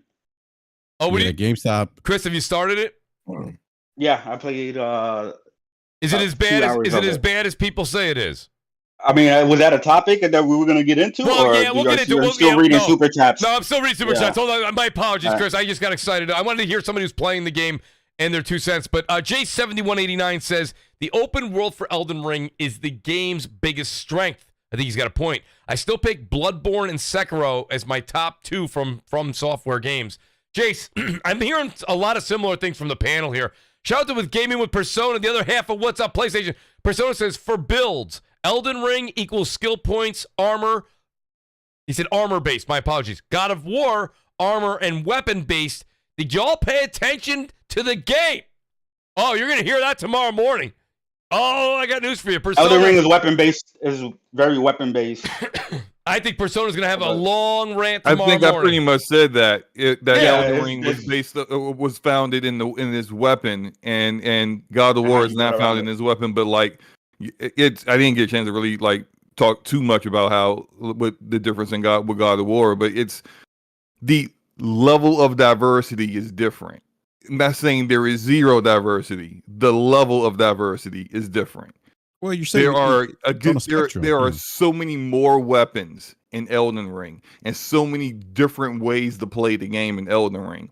That's what diversity means. Not that you can't change your armor so that like you're doing more of your damage from your runic attacks versus in other different ways. I'm not saying you can't do that. What I'm saying is that compared to this other game, it ain't the same. Okay, that's a good point. Good point. Gaming person, pardon me. Babor is back. Babor, how you doing, buddy? He says, God of War Combat King, Elden cannot compare. So, Babor, he happens to be a fan, guys. He happens to be a fan of PlayStation, if you haven't noticed. Shout out to Babor. Andy Hart makes... God of War's Ragnarok Combat is definitely more fun in terms of, like, just a fun factor. Absolutely, it's more fun. Elden Ring's fun. It's fun a lot, too. It just has more diversity, but, yeah, the more weapons. I'm having no fucking... I don't want to spoil this shit, but I got to a part where shit switches up, and this shit is fucking amazing. Yo, I can't wait till I get a little further in it. I keep hearing more and more about how as you progress, it just gets better and better. Andy Hart, guys, I'm going to get to this question in a second. Andy says, does the panel think the Game Awards should be in January? And the reason he's asking that to you guys is because he's saying games that are going to be released at the end of November or December are not qualified for this year's running. They have to be, they're entered next year. And we all say, gamers, I say this all the time on the show, we all have short-term memory. So everyone forgets the hype factor. The hype factor drops below the floor panel boards, and everyone just kind of lets the old games go bye-bye. Very rarely do you see a game that released in December of 21 win a game of the year in 22. It's just, I'm saying it's rare. Never say never on the internet, but I mean, what Rap just said, like, there's more than just one game award show. This is just like probably the main popular one because how big and popular, you know, it's on TV, or it was on TV before, but you know, big YouTuber Jeff Keighley is a big guy. He markets it well, but there's plenty of Game Awards shows that happens throughout in January, even till February, and all that stuff. That like the Dice Awards, stuff like that. Yeah. GDC. Yeah, Barry. This one too. I think there's one of the reasons why people watch the show too is because this has become a show where you see a lot of reveals. Hell, the Xbox Series X was revealed at this show. Like Microsoft had a console release. Do you guys think we're going to see? Do you guys think we're going to see a big reveal from Xbox? They show Hellblade 2 for the first time. PlayStation should be there this year. Mooch, expect Spider-Man 2 trailer and some other games. You think so? You think that's what we're going to see? You heard it first. All right, absolutely. I certainly hope so, Barry. I really do. Barry, I don't know. I remember Barry one time. I'm gonna pull this out. I was watching you, and you said, "Man, this state of the play." They're going to show Grand Blue Fantasy Relink. And I was like, oh, I can't wait to play this game. I hope they show that game. You got my hopes up, and they ain't show it. And so after that, I was like... you know what happened to? Yo, the person that usually give me like Grand Blue Fantasy Relink information, he said, yo, why did you say that? Because the pandemic and COVID definitely messed up and delayed a lot of that game for what's going on. I was like, damn, man, I guess I tweeted. You jumped out the window. Yeah. No, I agree with Barry, but because it's like, yo, like PlayStation got to show some shit. They didn't have a show the whole goddamn year in terms of a showcase. They went a whole year without a showcase. It's like you better have something for their studios. Yeah, but that's what I'm saying, for their studios. I think PlayStation is definitely going to show presence there, right? I think we're going to also get like Tears of the Kingdom trailer. I think it's going to be a good show in terms of world premieres and updates. 2023 is gonna be too good for them not to have these games being revealed. You know, they're gonna world premiere type shit. World premiere, shout out to Smokes901. He says, I just got the platinum in God of War, 60 hours. Y'all should compare LL Ring. I think he's taking a jab to give me God of War difficulty. That's when builds really matter. That's where build diversity matters in God of War. Side note, Thor's Ark is fire. So shout out to the great Smokes901. Smokes, great to have you back here, buddy. Mooch Maniac family member to be again at some point, I know. So let me ask you guys a question. We've talked about a couple things, and Bomber, I'm going to get you on the hot seat in a second here. I guess I'll start with you, Bomber. The one game that, and the only person who brought it up, maybe someone else, maybe Chris said it too, but I heard Slow-Mo say it as I put him on the hot seat about an hour ago, was I thought Cult of the Lamb, which I platinumed, I thought that got snubbed. Stray's in there, and I platinumed Stray. Stray was a lot of fun, but I think, and I shout out to Persona who's in the chat, he said, be careful, those cat lovers out there are a powerful, powerful crew. So, Bomber. That's the biggest cappers this year, man. Stray should be in there. It should be Sifu in the game. Sifu should be in there rather than What about Cult of the Lamb? I thought that was a great game. Yeah, I agree with that. I didn't play Cult of the Lamb. Oh, okay. I think I didn't play Cult of the Lamb either. Sifu and Cult of the Lamb are far more deserving than Stray. Didn't their dev give Jeff some smoke? Say what? I said, didn't the Cult of the Lamb dev give Jeff some smoke? Like he did. I think so. I gotta see that. That'd be that. That's I didn't see that either. I'm not looking straight either because I did enjoy the game. Like it was something I was expecting a certain game, and it definitely blew my expectations. But as far as like the best indie game, I think should be there. It's definitely Sifu. If you're talking about Elden Ring, should be there because of the community and the movement and people coming together and helping each other out. Sifu deserved the same spotlight in the game of the year because of that same reason. Sifu was a movement. When it came to helping people out, yo, to this day, people are still like, this is more anecdotal. People are still watching my videos on how to get the true ending and all that stuff. Still commenting. The comment section is like a freaking Twitter feed. People is like, yo, no, you do this. It's crazy with people to this day. So I do think it deserves that recognition. Like Stray was a great game, but nobody really Stray. You finished it. You kept it moving. Good game. It is what it is. Sifu, people still playing that. Still content coming. That's the mind. Barry, I agree. I agree with you. I definitely put Sifu there, right? But the thing is like Stray was definitely more popular. Stray had more people playing it, and Sifu, it definitely is my game of the year, absolutely. But remember, there was people complaining about Sifu early on about how hard it was and shit like that, right? You know what I mean? Those people complaining and stuff like that. So you have that as well. That as well too. It really comes down to the popularity, because there's some people that are upset that Trails from Zero didn't get nominated in the RPG category, and it's like an 87 or something like that on Metacritic. But when you look at the reviews, it was only 17 reviews, and every other game in that category has like 50 reviews and above. So it's just like more publications just played it. And I think, since Stray was definitely more welcoming, you know what I mean? Like how your friendly reviewers. When you look at the like jury, that, you definitely can say, I can see why. But the same jury is voting Elden Ring though, and God of War. Because God of War is really is what you can always put it on the easiest difficulty. Everybody's asking me in the chat, so let me just say this, and I don't mean to interrupt. The panel's having an amazing discussion here. But what you're watching right now is I've played. This is Vampire Survivors. You're seeing on screen right now. I bought it for the Steam Deck when I got my Steam. I got my Steam Deck the second quarter it came out, so I've had my Steam Deck for a long time. I bought this game a long time ago, guys. I've been playing this for a while. I love this game. And I recently came out on Xbox. I bought it on Xbox because I was just like, why not? It was $4.99, and then if you have Game Pass, whichever we have Game Pass, ended up being $3.99. And I had that $5 coupon Xbox gave us a couple months ago just for being on Xbox Live. So it really cost me nothing, but I bought it because I like this game. It's a quick pick-me-up game. In between you're playing a certain game. I'll just throw this on, play a quick round when I only got so much time. Great Steam Deck game. I think on Steam it's $1.99. I think it's. I downloaded it to PC through Game Pass, so it's a fun pickup game. Runs perfectly, dude. I used to say games like Call of Duty used to be a quick pick-me-up game. It's not. Warzone 2 right now, if you're good, even if you get to the top 10, that's a 35, 40-minute round. It's not just a pick it up, put it down kind of game anymore. So these are Mooch. This game ain't special, man. I'm sorry. I didn't say it was special, Jay. I just said it's a pick 'em up game. You know how much indie games for $2.99, $4.99 I play just like this where nobody want to highlight it. Get this shit out of here. Only people highlighting it because it's in Game Pass. There it is, Jay. There's many games like this that cost the same price, that play the same goddamn way, that you guys probably excuse and skip. But just because this one's on Game Pass and somebody that's popular tweet about it, y'all want to play it. Let me Sit tell this you. shit down. So I'm going to say this much. Jay may have a great point. I am going to go ahead and say that Jay's point does not exist for me. I own this game way before those tweets and way before it went on Game Pass. But nonetheless, is that Jay why makes this a game point. has a rating above 9 everywhere? Hey, I'm joking, probably guys. does. I didn't mean to trigger nobody. It does. Jay, you know you got the audience triggered with that one. Okay, so we've basically, let me make sure I got everything. Oh, so here we are. So Phil DVG, this question is going to go to you, Bomber.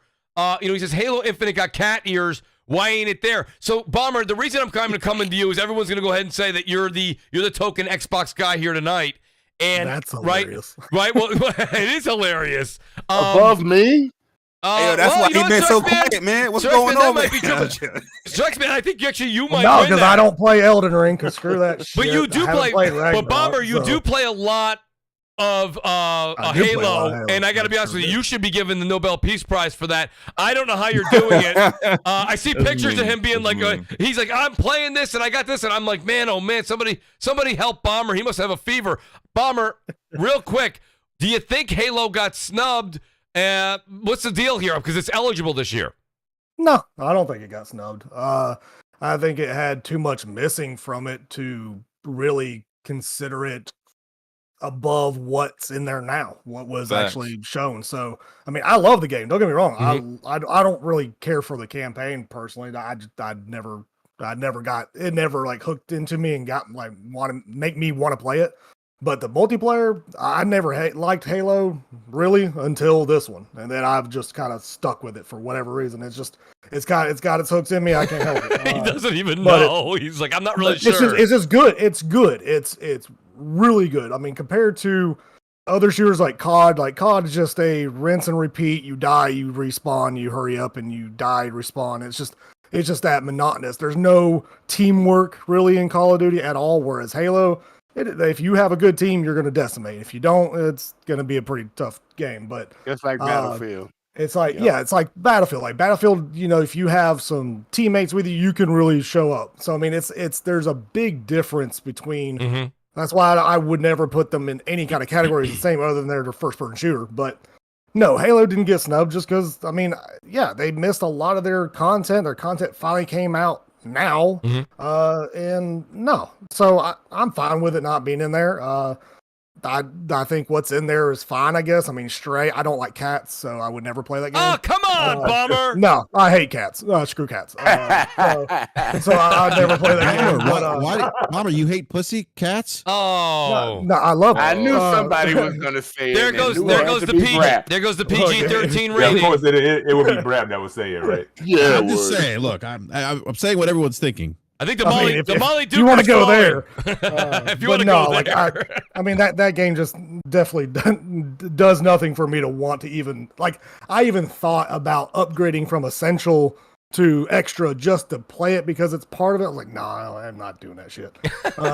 So like, the price of it, you could have just bought it. Yeah, exactly. So I'm like, and I'm not gonna buy it because again, I hate cats. I don't want to be a cat. Like it's not. I don't want to be a cat. That's gonna be the quote of the night. No, I mean, absolutely. I love it. Straight up. I love it. I mean, yeah, they're so far what they got in there, it's fine. Like I don't see there's nothing else that, in my personal opinion, other than like what some other people said, which I never played, the Cult Lamb or whatever. I heard a lot of people saying like that was a big deal. Why that wasn't in there instead of Stray or something like that. But I mean, I don't really care personally. I mean, they all can win game of the year at this awards ceremony. I can give two shits because it doesn't change my perception. If Stray wins, then my logic of they don't want to give it to the two heads. Look, if Stray wins, no, that's not gonna happen anyway. But I don't think Stray wins. A lot of people are on drugs, dude. That's what now you will see people pissed off. But no, like I loved Horizon. I know a lot of people hated it because I know a lot of people like. There's some people in the chat I saw earlier was like it was trash or whatever. I personally loved it, even though yes, she got on my nerves half the time talking to herself. So that's one of the reasons why I hated the game. But she does a lot of introspection. Oh my, dude, yes. I should walk up this thing. What do you think I'm doing, you dumb bitch? Like, come on. I'm gonna get in trouble for saying this, but I'm gonna get in trouble for saying this, but isn't that typical for a cat? Oh shit. Now, Sir Rex, man, take it easy. Listen, I'm gonna start the speed round here. We got, as you guys know, I've sent out 11 topics. We just spent a good hour and 10, hour and 15 on one. I do want to kind of go through this. Guys, this is going to be quick. And guys, in the chat, please get involved with this. I got to say, I'm going to go ahead and I'm just going to randomly pick here. Eric Jackson. Eric, listen, what's the slogan that everybody says? A delayed game is better than a rushed and broken game or something like that? But when do we draw? When exactly? And I actually butchered that. By the way, I apologize. Miyamoto said it way better than I did. But listen to me. Dead Island 2 has kind of taken advantage of the slogan. Okay, Dead Island 2. I'm looking forward to this so much. Delayed again till April of 23. How many delays constitute a good game now, Eric? They fucked up your zombie rush, didn't they, Mooch? They certainly did, folks. In the case of Dead Island, for the fact that I hate Dead Island, they can delay it. They can delay it to 2035 for all I care. Oh, Eric. I hated Dead Island, but my friend actually bought me that game so we could play co-op. I was like, you're not my friend. You don't fucking like me. That person was pretty bad. Dude. Listen, wait. The first one, listen. Check one more suitcase for like an item. No shit, right? I'm listen, done. don't even tell me that hoodoo ya voodoo bitch did not hit. Okay, that hit hard. But listen, I got to tell you right now, that was a fantastic game. That song was definitely hard, yo. Thank you, Jay. Yeah. I loved it. Hard. I loved it. Listen, I love Dead Island. You guys know I'm biased to that. But listen, this is a point where now I got to say I'm a little concerned. Or very concerned, right? Like super delayed. I told you about this situation last year on your when I came Mooch, on this your is show. this is a strategic delay. It's not because the game is in any, talk to me, shambles or development. Look what's coming out around this time. You are not selling shit around Resident Evil. Yeah. VR. Good point. You got all these other games that is hitting in the first half of the year. 2023, to be honest with you, wherever it lands, is going to be rough because around that time, now you're pushing around Zelda, range and whatnot. So it's just a rough period when the game is coming out. You got not Harry Potter, but Hogwarts Legacy as well. Yeah. Like, yo, that's February. And I'm pretty sure they're looking at pre-orders because it does look impressive. Well, I didn't. Oh, wait, Jay, let me give you a volleyball. Let you spike it down. What if? I'm laughing while I say it. What if Starfield comes out around that time? Are you telling me that Dead Island 2 is not worried about Starfield? Dude, it ain't coming out. I think Starfield ain't coming out around that. If you're lucky, it's coming out in November. I know that game is going to be popular. Wait a minute. What about? Listen, one of the 3 games, Redfall, Forza, or Redfall will be coming out in the April-May timeframe. I think Redfall might come out in March, actually. I think Redfall comes out first. Forza maybe July, August. I hope so. Starfield will be their fall game. They're gonna because they said Forza is the first half, right? Wait a minute, though. Hold on. I don't. Wait a minute. I don't see it happening. Wait a second. So first of all, I agree with you guys on the panel, but let me go ahead and just reiterate what Microsoft said. Okay, we were watching the Xbox Bethesda showcase, and they said, we are showing games that will release in the next 12 months. That's before June of 23. Yeah. So that means Starfield. Oh, they certainly do. But they said, right, the Starfield was shown. Wouldn't that mean it has to be out before June? No, I don't. I don't see it happening. They may intend for it to come out before June. Doesn't mean it was coming out in November, man. Right. It was delayed for the fall. I'm with you guys, by the way. I'm just playing devil's advocate. It should be here 6 months later. I wouldn't be upset if it doesn't come out not really around that time period. I personally don't. I don't really care about anything about the game. More than anything. I know nothing about the game. It doesn't get me excited yet because there's literally nothing on it. So I'm just like, whatever. I don't give a shit. I'm kind of in right now. I'm in Bombers camp with that. I need to see more before I sit here and start lighting a match. More, then I'll be all right with. Right now, I gotta see more. It's in Game Pass. What do you need to see more for? Oh, Jay, subscribe, dude. Scorn was in Game Pass. It didn't even see my hard drive. Yeah, but I'm buying Forza. I don't Game Pass a Forza. I buy them. Yeah, but that's listen, Sir X Man, I hate to say it, but that's like me defending Dead Island 2. You love car racing games. You'll buy any car racing game. You're a zombie person. You buy any zombie racing out there. So my vote even if it's $2 zombie game, you'll buy I just bought a $2 Vampire Survivors. You're right. Mooch watches zombie porn. Oh, there we go. There goes my PG rating for the night. Brap. Listen, he goes, Mooch. Mooch is waiting for zombie mode for Call of Duty. That's what he's waiting for. Oh, tell me about it. All right, listen here, guys. What do you guys think? So, is anybody getting Dead Island with me? Anybody buying that game? No. You're all on your lonesome, around bro. The summertime. Oh man, I guess I'll be out there. Mooch, you know what? I can't with the release of Warzone. I can't do that, man. Like when it looks better though, because I got the first one. In Game Pass. Like next Black Friday, either next Black Friday or Game Pass. Then I won't even try. It's not even being made by Techland, right? No, it's not. No. See, like I don't like when a publisher. I'll tell you right now. I don't like it when a publisher puts a whole new developer on the game that was created by an IP that was created by a different developer, because it's just like it's not going to be the same. So like even if you love Dead Island, say what? It looks more impressive than what Techland did in the first one. That's because they gave him more money for this one. It does. It does. I mean, all I saw was a CG trailer, so I don't really know, like, far as gameplay wise. Like, there was a little bit of gameplay in there. There was they revealed that game with the jogger, like what in 20. Oh God, that was like 2017. I'm about to Google who's the actual developer. Because now you got me. I'm looking too for some reason. I thought I had. Yeah, I don't know. I mean, I'm not a big zombies person, so I almost can care less about the game. They probably gave it the Toys for Bob. For some reason, I can't find it. So that's all right. So I guess that's not Toys for Bob. Damn Buster Studios. Anybody know them? Who? No. Damn Buster Studios. I thought you said Mark. Mark Buster Studios. He said too. Mark Ass Buster. Oh, my bad, man. Oh, my lips came out. Let me get some water. Barry said Mark Ass Buster Studios. Let me go get some water real quick. I was like, they named themselves that. Really? Oh, these are the same guys that did Corvus or Chorus, and they did Homefront Revolution. Okay. Homefront didn't do very well, but that's all right. Yeah, no, Homefront did not do well. Hey, I will say the only good thing that Homefront did was when they did the I guess current gen upgrade to it. It was probably the best looking game for a while. A minute, yeah. But other than that, it still plays like for a shit. minute, yeah. It got its 15 seconds. Yeah. It still plays like shit, but you know.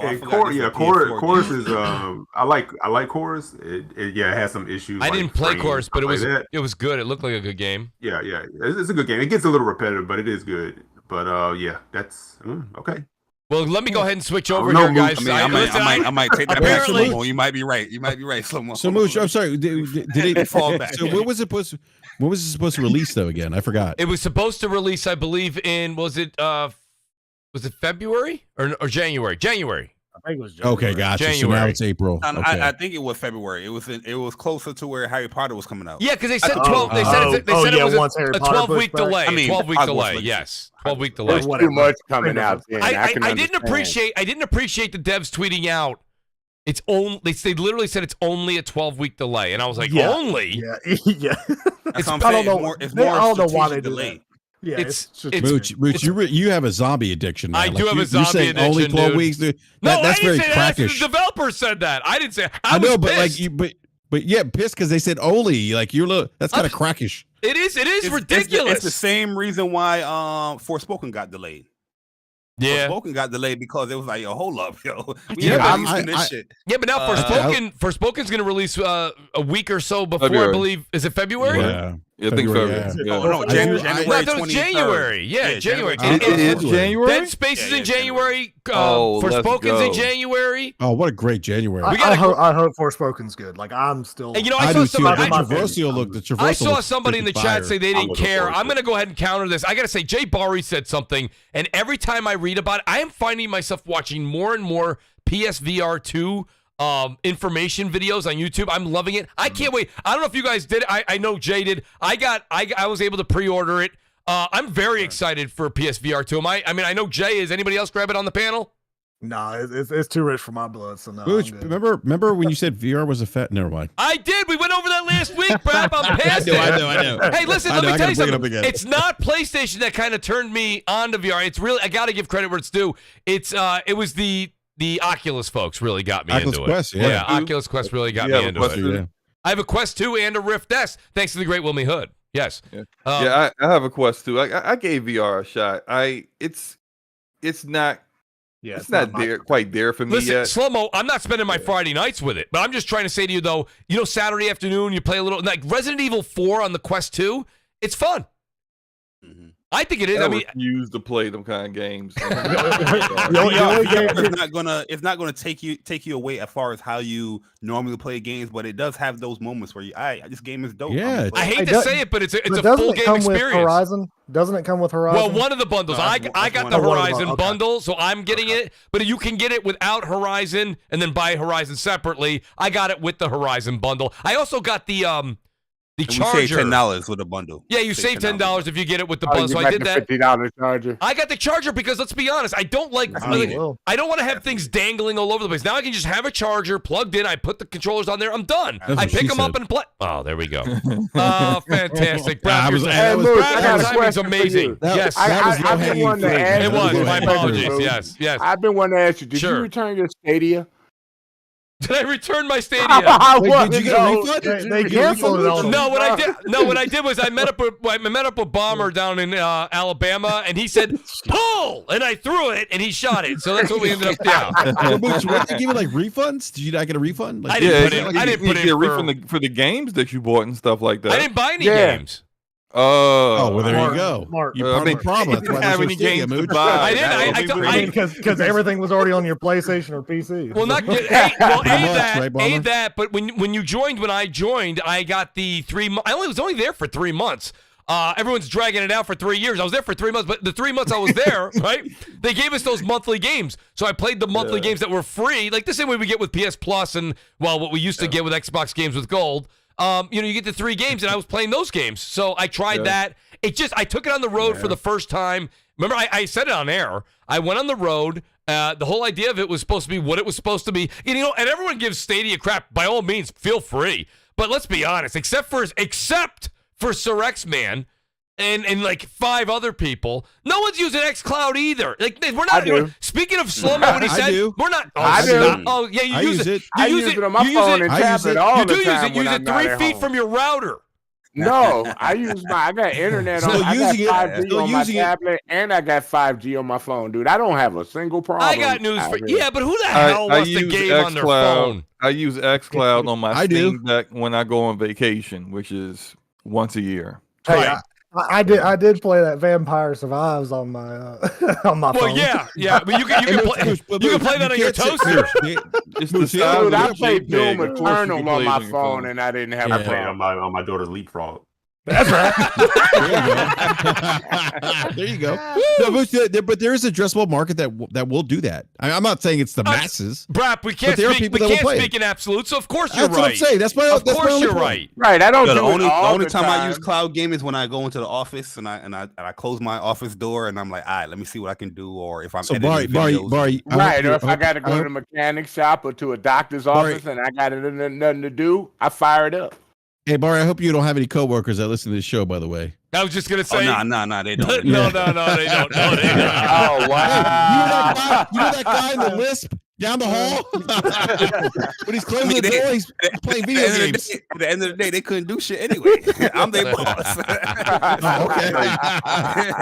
But you got games, slow-mo, just to say, like, that's Saints and Sinners, again, pardon me for my vampire and zombie genre fetish, apparently, but I love that. I really do love I love those games, and that's going to be a great game. It's been out. I hope you don't role play that, but go I'm ahead, not role playing that. But nonetheless, that zombie game that vampire game that's coming out for Xbox. I know you getting that day one. Which one's that? Oh, you mean Redfall? Redfall, yeah. Yeah, I'm going to try. I'm going to try Redfall. I'm going to try Redfall. I'm 100% playing. Yeah, I'm definitely going to give it a shot. I'm more interested in Redfall than Starfield. Me too. Yeah, right now. Really? Sure. Yeah, 100%. Right, a lot of people. I don't like Bethesda RPG. Me neither. I don't either. I don't listen. That's because you got to get good, Slow-mo. But you don't got to get good. You don't got to get good. You got to be on like a tranquilizer to stay in tune with it. Look, I'm not an Elden Ring or Elder Scrolls. It's Fallout in space, guys. I mean, it is what it is. If you like that, I'm not going to deter you from it. Skyrim in space.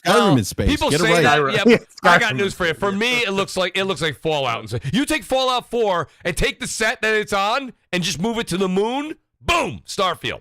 No, it's a single player version of No Man's Sky. Come on. How about we tell the devs to get the gunplay to get good? Because that gunplay and when they showed the game, that was bad. Look, that was bad. You're going too far now, Slow-mo. Come on, let's be. Am I really though, Barry? Am I really? Let's be realistic though. I think you're on point, Slow-mo.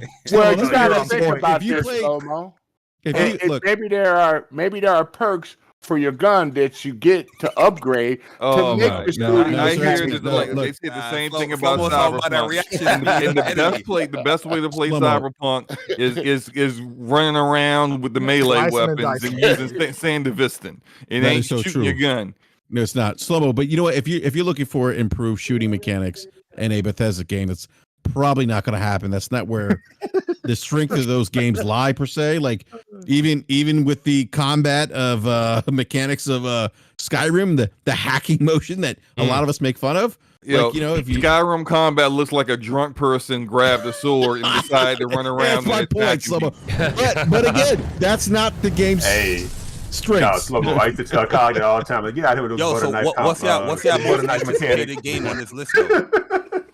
That reminds me of picking a lock in Elder Scrolls. I'm like, okay, I know I'm doing the controller right. This bullshit. I know I should be picked. I know I picked. Man, I gotta use another lock pick. So I got 2 left. When someone said like it's Skyrim in space, I was like, ew.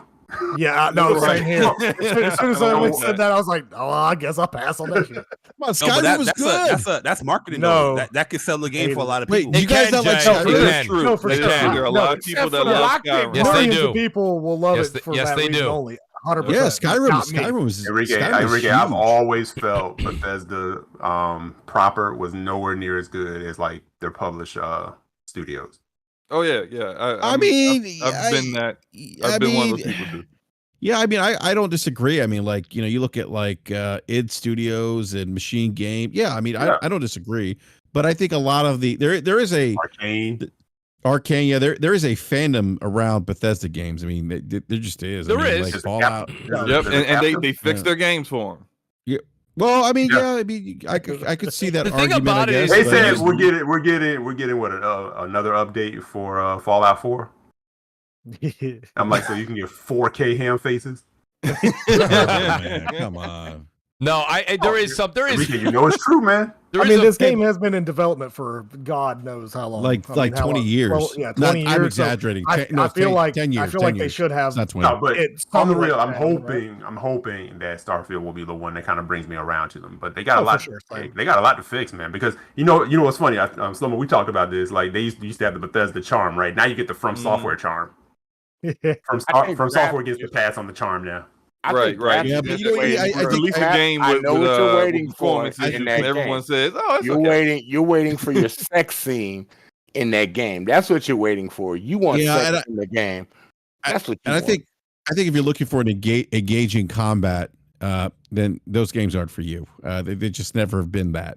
It's not a selling point. That sounds terrible, bro. But I'm a big BioWare fan, but like BioWare isn't like outside of like actually their probably worst Mass Effect game where the combat in Andromeda was actually really good.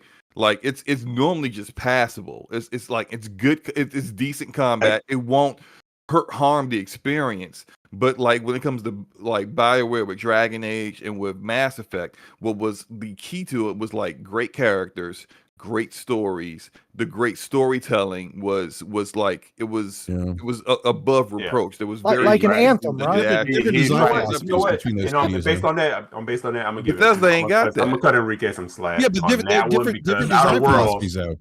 No, I love Outer Worlds, and Outer Worlds like combat is not the greatest, but the storytelling is awesome. Yeah, but that's Obsidian. That's not even Bethesda. No, that's what I'm saying. Someone like in that regard, but you know. But even in terms of like sheer scope, like with how big like the Bethesda games are, like Outer Worlds is big, but even they weren't as big as like Bethesda games. Like they give you like unlimited choices, and maybe that's to the detriment for some people. The experience, and Outer Worlds was big, but it wasn't as big as the Skyrim game. No, Outer Worlds is nowhere near as big, and that's the problem. I think with the games.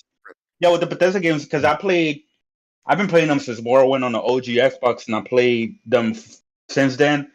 And that's one of the one thing that to me is like the world, the exploration, you know what I mean, the side stories, the side characters, and the things you can do is always been great and amazing, right? The freedom, but the combat's always been slow, sluggish. Like it's clunky. I've never really enjoyed the combat that much. That's what I've never liked about them. I never Yeah, that's what I say. Like you've always had that freedom of choice in this big, huge sandbox, and that's fine. Like you can go attack like major characters, kill them, and just completely ruin your ability to finish the game if you want. But like for me, when I play my RPGs, I want a much tighter narrative. I don't like the fact that in Bethesda games the main story is so optional. Like, hey, that's a great point. I gotta find my child, but you know what? It ain't that serious. I'm gonna go do all this other stuff and build a town for like 500 hours. Like what? So what you're saying, Slomo, is you want just a little bit of linearity in there, just a more engaging experience. Look, you don't want the freedom. You want to start out, just go play No Man's Sky. Just go play No Man's Sky. Well, No Man's Sky. That's what, a lot of people in the chat are saying that. Yeah. You got your Starfield before Starfield comes out. Slow-Mo Death Singer's in the chat. Shout out to Death Singer. He says, oh, no. I know he mad. Please roast Slow-Mo for me for the Bethesda slander. Shout out to Death Singer for being here. It ain't slander when it's true, buddy. I don't disagree with you, Slow-Mo, but I think you just have different tastes, than absolutely. I agree. Look, I always say that. Yeah. I always say that. And you're not wrong. They preach exploration over storytelling and narrative, and that's fine. There's people who love that, like Death Singer in the chat. He loves that. I love that. I am more on the line of give me some exploration. Yeah. But I want great characters. I want great story. I want great story beats. I want stuff like the Suicide Mission in Mass Effect 2. Like, I want you to be building towards something. Like, the whole point of the game is me building towards this one moment. Not, hey, well, look. Here's the main reason you're here. But forget that. Look over there. You can just get involved in that for like 20 hours. Like, why? It's like you're on your way to the main quest. Like, ooh, there's something glowing over there. And next thing you know, 40 hours later, I'm still. I know what he wants. He wants a sense of accomplishment and not just side quests to do things for other people. He needs things that benefits him for the storyline. Right. I'm not finding your 20 chickens, bro. Stop. Find your own 20 chickens. So Eric, let me go find and not give me none. I got bullshit. Cool. Here, I got a question for Eric before we switch subjects. Shout out to the great Smokes 901. He says, honest question. Do you think Phil Spencer actually knows what a good game is? He's been saying the greatest lineup since 2016. I just wish his last comment here holds water. He says, I just wish Xbox can have just one fire game to compete with PlayStation. Eric, when you hear Smokes say that, and by the way, Smokes is a gamer, dude. He's hardcore gamer. Known him a while. What do you think when it comes down to it? I mean, and it kind of parlays into another topic I have with Phil and what he's now said also with his interview with Call of Duty, saying, I have nothing behind my back. You guys can trust me. Where are we with Phil Spencer it's been since 2014. We're going on, it'll be almost 2 years. We're talking about a decade with Phil Spencer at the head of the wheel here. What do you think? Can you trust him to say that this is going to be a great year for Xbox? I trust him as far as Phil's doing what he's supposed to do as like a CEO. Mm-hmm. Yeah. But what it comes down to, but people this thing where, yes, like Phil plays games. You can see him on Xbox. He's playing games, right? So people give him this thing where it's like, well, he understands us because he's a gamer. I'm like, he's also a CEO who has self-preservation because he makes a very nice living. Mm-hmm. Mm-hmm. And That's he's going to do what he needs to do for his job, position, company, and everything else. Yeah, he's a gamer. He's going to look out for you, but it's not a family affair where it's going to be, I'm going to put this ahead of it, right? Yeah. So I expect him to do exactly what he's doing as a CEO. He's going to, of course, what he's going to get out there and say, yeah, we're shooting for the best lineup of 2022, but it might be a little bit mid. Nobody's going to say that. He's never going to say that, right? And then I know people keep going on back and forth. He said it. He put it down. He told you it's going to be there. I'm like, he's saying what he needs to say. Yep. You can't corner him. He's going to say, it's our intent. Intent could mean a while. It's our long-term this. Well, what is long-term in gaming? It's words you can't box yourself in because guess what? Phil could say, beginning of 2023, I'm stepping down and I'm moving on, and the next person, it's up to them to figure it out. That's a great point. Phil's not going to be in this position forever. I mean, so even if you're a big Phil Spencer fan, you got to remember when he leaves, a lot of these ideas he's going to Satya. It has never been more apparent than the last two Satya Nadella interviews that Satya Nadella has almost no idea what's going on in gaming. He's literally reading off of a teleprompter. Well, he said that. He's reading off of a teleprompter. Satya said he's not a gamer. No, he's not. No. I don't mean he's a gamer. I mean he doesn't really. He stumbles over words and he's reading off a teleprompter. So my point being is that when Phil's the one that's bringing this in with these ideas. I do believe Phil is feeding the ideas as he should. As he should. But what I'm saying is, what I thought was interesting, Eric, that you said is whoever Phil's successor is, okay, things can change. Policies can change. Look at the difference just as we've gone from Sean Layden to Jim Ryan. Right. It's and it was a big difference. It was a big difference also with Jack Trenton before that. So go ahead. No, and I'm just throwing ideas out there, guys. I'm not saying that, I think Phil's doing exactly what Eric said. He's doing what he's supposed to be doing. Yeah, so, I I don't know how we got into this world. Lying to the people. I don't know how we got into this world where people make this thing like good versus evil when it comes to CEOs. It's like that's their job. That's their job. Make the company money. That's their job. All that comes down to. Right. Because people, he's my friend though. Right. People have this weird thing. People have this weird thing when you question. They have this weird thing when you question or you ask questions about what it could be. Because I ask myself all the time when I see these things. I say everything that glitters isn't always gold. Yes, on the surface, Game Pass looks amazing. It's like this great thing that they've introduced. As a gamer and a consumer, you go, that's amazing. I can get all this for once. But then in my head, I'm analytical like that. I go, well, what's the long term? Right? Well, what does that mean? Because everything, like, all right, I live in Florida. There are creatures in Florida that were not in Florida when I was a kid, and they come in and change the whole ecosystem. Right? Yes. We didn't have boa constrictors in the alligator.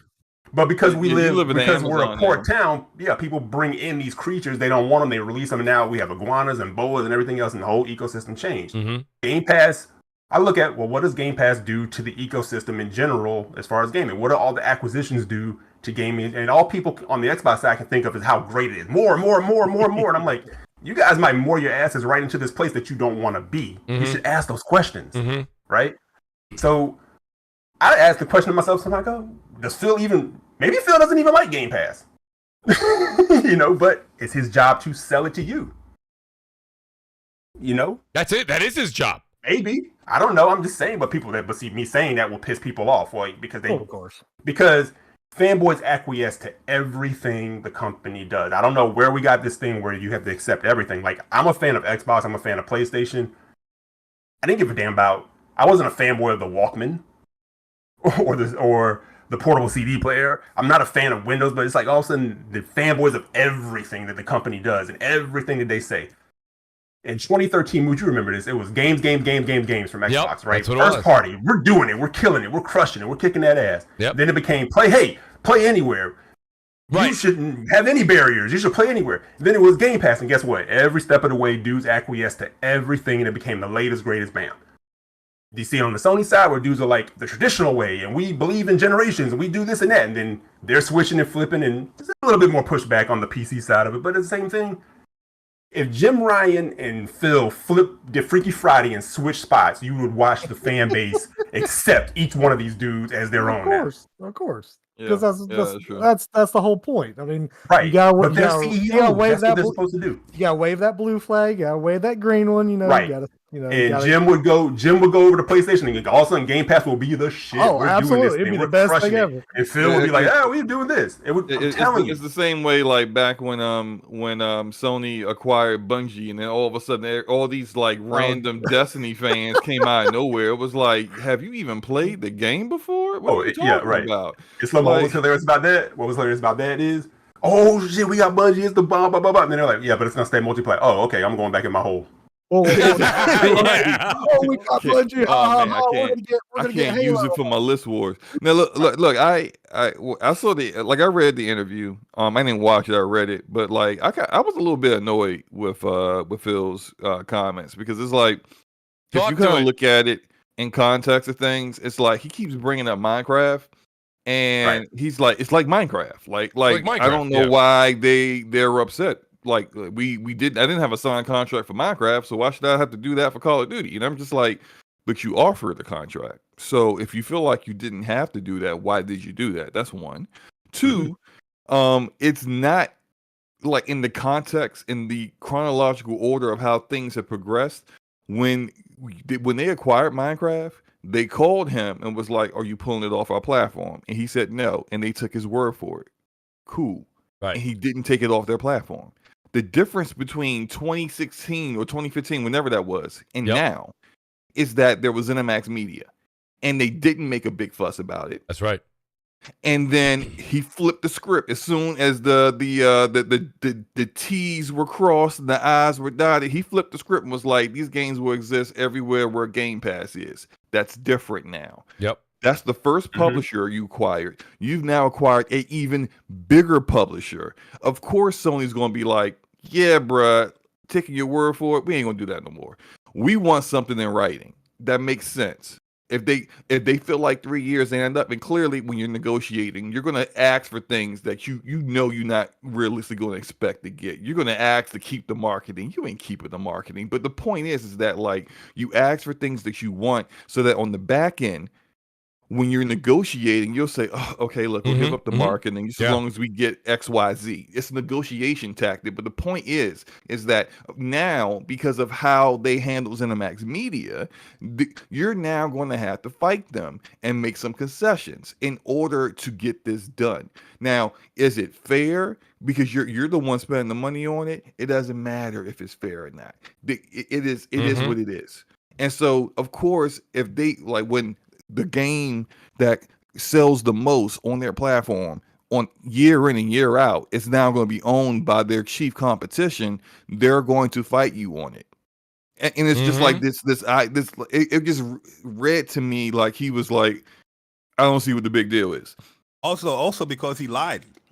You know what I mean? What he's saying to the public is not what Jim Ryan is saying that his inadequate contract was. You can't be like, yo, yeah, we're going to put this everywhere. But nah, when Jim Ryan came out public, he said, yo, this motherfucker said we're going to keep this shit until after 3 years after our contract. That's right. Phil was like, no, we putting on no, he wasn't saying that according to the closed doors. That's why Jim Ryan was so shocked. He was like, yo, I thought this was like a private discussion. This motherfucker, and they gave inadequate contract.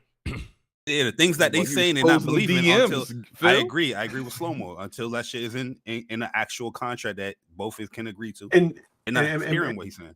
Yeah. And let me piggyback on that, bar, because when something gets like I won't say it gets on my nerves. I just watch and I kind of like laugh at it sometimes. Is how nobody understands what Phil is saying except for Xbox dudes. Oh, you just don't understand. Yo, that's a fact, bro. It's like he's speaking as long as he's speaking English. I think I understand what he's saying. Let's go all the way back to single player game, right? And I know people hate this conversation. They hate. That's not what he was saying. Phil said, well, we look at a Breath of the Wild and we look at it, and it's sort of like an outlier on where single player games are. But yet single player games were still like doing the damn thing. Even Bethesda came out and said, hey, we're the home for single player, right? So of course Phil's gonna say that. Why? Because he has no single player offerings. Yep. I don't think I misconstrued that. I'm not the smartest. The thing about, but here, let me. But that's what I said. I expect Phil to be a CEO. Phil double speaks all the time. Yeah. But that's what he's. I mean, you can't. You're not going to corner him. He's a CEO. Let me ask you a question, Eric. Let me ask you a question based upon what Bari said, though.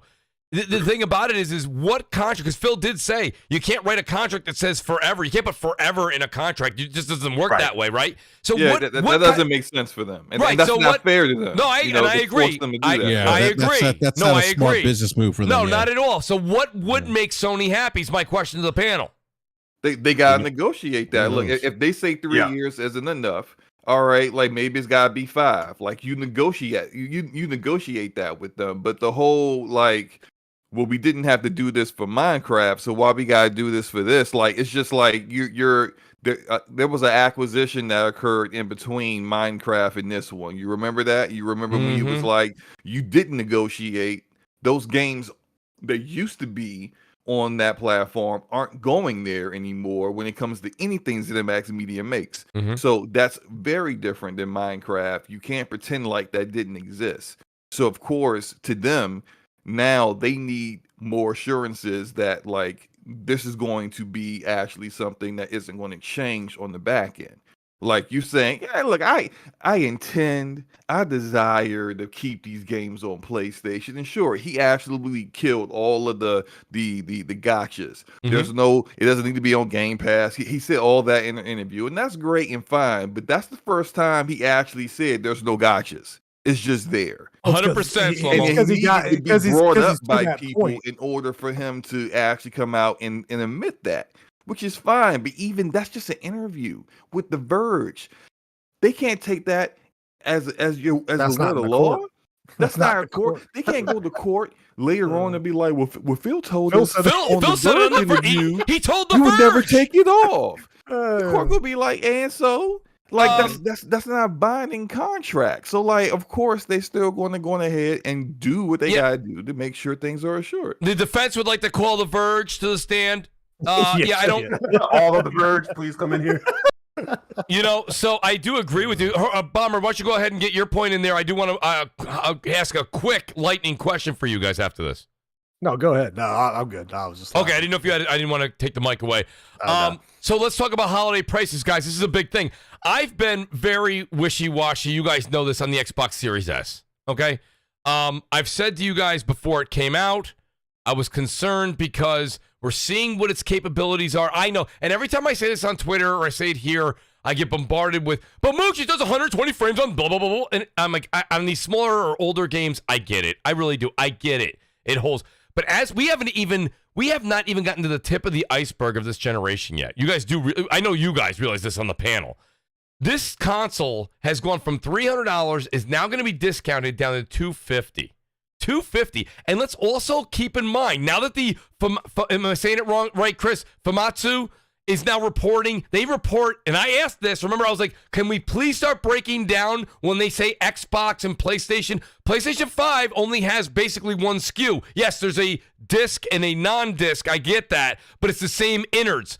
There's a big difference between the X and the S in the innards and also as far as the components and also the price. So now Famitsu, when they record and they report every month what's going on in sales in Japan, they say the Xbox Series X, the Xbox Series S. And let's be honest, when you look at the numbers right now across the world, and we're looking at roughly 25 million to 17 million, okay? A lot of that 17 million is the S, not the X. So again, I want to ask you guys here, what do you think the impact will be? I personally don't think it'll be much. It's already $300. The other consoles are $500. And remember, Sony went up $50 in most markets except for the US, and it was going to be the end of the world. Yet since they went up in September, they haven't lost an MPD. So, or a global sales. But nonetheless, I know, I'm not saying who has them. I'm saying, does the customer, casual or not, do they even want this S? That's my question to the panel. You got to think about the economy we're in too, man. I mean, not when it comes to gaming. Not when it comes to, you know why I say that, sir? And the reason I say that with a bit more oomph in my step, okay, is because in September when when Sony said they were going to raise their prices, we had people on the panel saying, "Not in this economy. You can't do that. People won't buy." Since they've gone up, they haven't lost. We don't have a problem with it. Not just us, the rest of the world, because we're because the software is there as well. Xbox can drop their price to $250 all they want. What are people going to buy the console for? Now, I mean, yeah, Game Pass is a great value and all of that.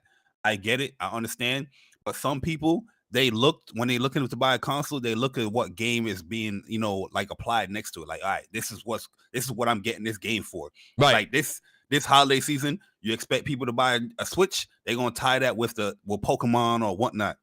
Yeah. God of War. Yeah. Even Call of Duty. Even Call of Duty, Xbox, they got a bundle. Yeah. Xbox doesn't really have any strong marketing for any of their games. It's more just Twitter and the fan base. Even Callisto Protocol, I believe, is with PlayStation for marketing. Yeah, that's what I'm saying. Like, if people see a PS5, they can be like, "Oh, God of War came out. Let me get that console." If they see a PS5, they're out there now. Hey, I see PS5s. I do too. There's a lot of them. Oh, that's cool now. They're out there now. And in the US, they didn't go up in price, and they did go up in respected areas outside. But if you look at what's going on, and I always forget, what are they called there? What's the other company now? Besides NPD, the one that we used to not use and now we do use? VG Charts. VG Charts. VG Charts reports every single week. And remember, Xbox fans were showing it the first year or two when PlayStation was having a hard, or the first year when PlayStation. Now, they've been quiet now. PlayStation hasn't lost since, I think, August or July. They haven't lost. It's been a while. Well, you gotta be very that was careful the challenge. Yep. And this is what I said on Twitter the other day. Like, look at the last MPD, like what Sony did. I mean, they led in consoles, units sold, and dollars sold. They beat Switch too. Forget Xbox. The past two. Yeah. There's a lot of they're meeting supply and demand now, which is I think anyone who had who's being honest with themselves and being objective knew that once they got that shit on they were losing months to sometimes to Xbox, but mostly to Nintendo, because the supply was not there. And now, Right. now that they're meeting supply, like you actually would see tweets from like Wario64, like, hey, PlayStation's up on Direct. An hour later, they still up on Direct if you still need one. Yep. Yeah, that we was weren't seeing that different before. than back, like, say, a year ago, where it's 2 like years ago. PlayStation is up on Yeah. no, it's gone now. It's Like, it gone. was By the time gone he before tweeted the- it, It'd be gone in like a minute. Hey, how many times it was in my cart? Damn it! It came out shit February last year. I was part of Put it on my that. credit card. No, it's just like what I said. It's just what I said earlier. Is it's like people automatically assumed it, and so did Microsoft. They automatically assumed that the cheaper Series S, right, cheaper SKU or whatever, because of the price point, that was going to be the ones that majority of the casuals go to. A lot of casuals are still buying it, but clearly there's more casuals that are buying PlayStation, which is the more expensive console than the Series S. So that lets you know it's never really been about just which one is cheaper. It's also about the software too, because I think PS1 was the cheaper one, but PS1 had stronger software support than the N64. The PS2 has, it was cheaper than the GameCube and the Xbox, but the PS2 has stronger software support than both of those combined. You know what I mean?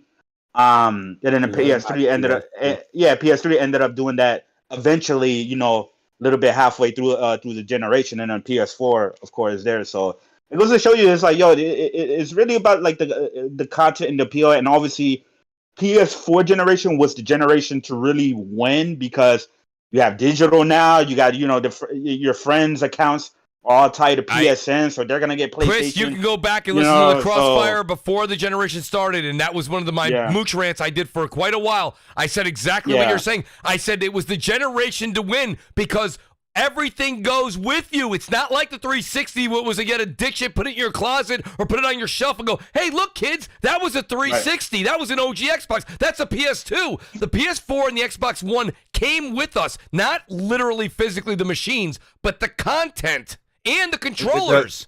Everything. That's very true, but I think that kind of like benefits why Xbox made the Series S. Because it could be that second console for someone who may want something. I'll buy that. Xbox. All right, that's a good point, Slow-Mo. But and so it's like it's a cheaper entry model when you already are invested in the PSN ecosystem. But say you want to play Hellblade 2, or you want to play the new Fable reboot or something, whatever that comes out, Avowed, whatever, right? You want to play that game. All right, I could actually just get a Series S and just play that game instead of actually dropping down to 500. Of course, the more hardcore gamer is going to like if you don't have a PC that plays that far better than these consoles will. That you want to get a Series X, but if you're like like a casual person, or like I bought my son a Series S. He's 12 years old. He's completely brand new to gaming. I got him that because he wanted to play Roblox. I'm like, for Roblox, that's fine, right? So it's Roblox is ridiculous, but like I never exist. I'm with you. I got both my girls, man, addicted to that shit. Yeah, but it's just like you'll have those demographics that can benefit from it. But absolutely, the generation to win was last generation, because now when far more of the percentage of people buying games are buying it in a digital manner, you are definitely like making it a harder decision to make, to drop that library that still carries with you through backwards compatibility to go to a different platform where you don't have all the games available. Mm-hmm. Yeah. Go ahead, Brad. I was going to say, what's interesting about the Xbox Series S, and this is from data that Microsoft revealed about that particular console, is that like almost 50% of the people, I think it's like maybe 45% of the people that have bought the Xbox Series S, are completely new to the Xbox ecosystem. Yep. So it in that regard, that's kind of interesting. Can I tell you why that's not as fascinating as the article reads? Every single year, a generation turns, right? A group of folks turn 13, a group of folks turn 16. A new group of gamers are always born into our communities, right? So when someone says that, that's fine, but you're also talking about a small amount. Right now, the numbers are, so 17 million, let's say 17 million, let's say, what, 7, 8, 9, maybe 10 of the 17 are Mooch, S's? That's some, right there. You got to assume Mooch, the one answer is how much it sold. But that's 45% of people you didn't have before. Yeah, but how many of the 25 million PS5 sold are to new customers that have never been a PlayStation owner? We don't know that. Well, but you know why? Because Sony doesn't need to come out with these smoke and mirror articles. Exactly. No, it is, Brap. It really is. That's not. Whoa. That's not a smoke and mirror. That's actually interesting. That's not interesting at all. Every generation, new gamers. No, it's not. Every generation, new gamers come to new consoles. That's a moot point. No, it's not a moot point because you had. No, because you have half the consoles that you sold, that particular console, are new to the Xbox ecosystem. Yeah, but they don't give you the actual number as far as what it would be more impressive if they what's gave the number? You the actual sales. Yeah, what's the number? Right, we sold 30 million and this amount of the percentage of the people are new. Me and you both own pizza places, and I tell you I absolutely killed it last Friday, and you're like, I made 10 grand. How much did you make? And I'm like, a lot.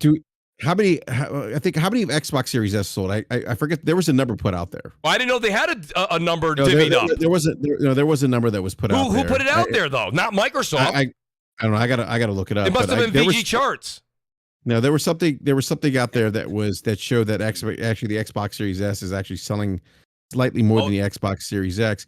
But I think it was the leaks from the CMA thing, probably. Oh, okay. Yeah, okay. That was it. It was the CMA leak. What number was it? Do you guys remember the number?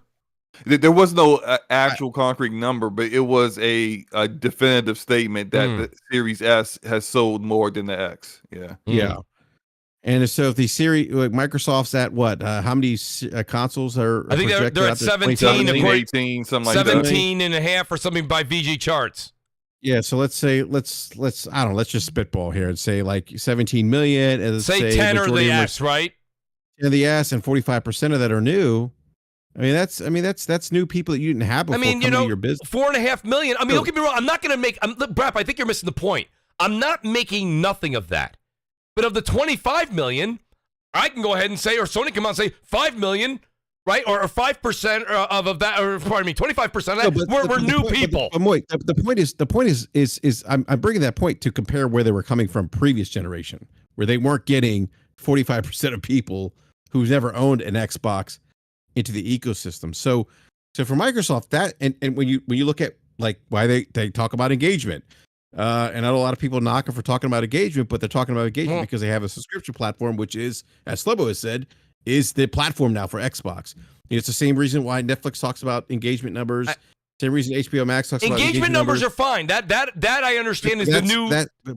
But they do that for because of Wall Street. That's why they do it, because Wall Street wants to see those numbers. They don't care about revenue. They want to see engagement because they feel like engagement is a long-term driver of revenue and probably a more sustainable driver of revenue.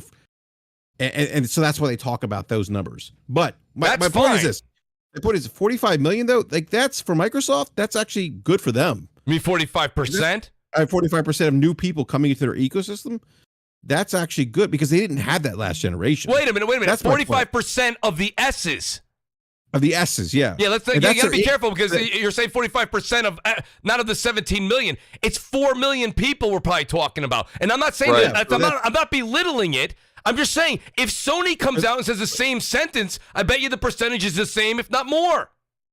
I mean, it could be more, but you got to remember, different install base, different brand. But I'm saying specific for Microsoft, considering where they came from, that means they're growing their base.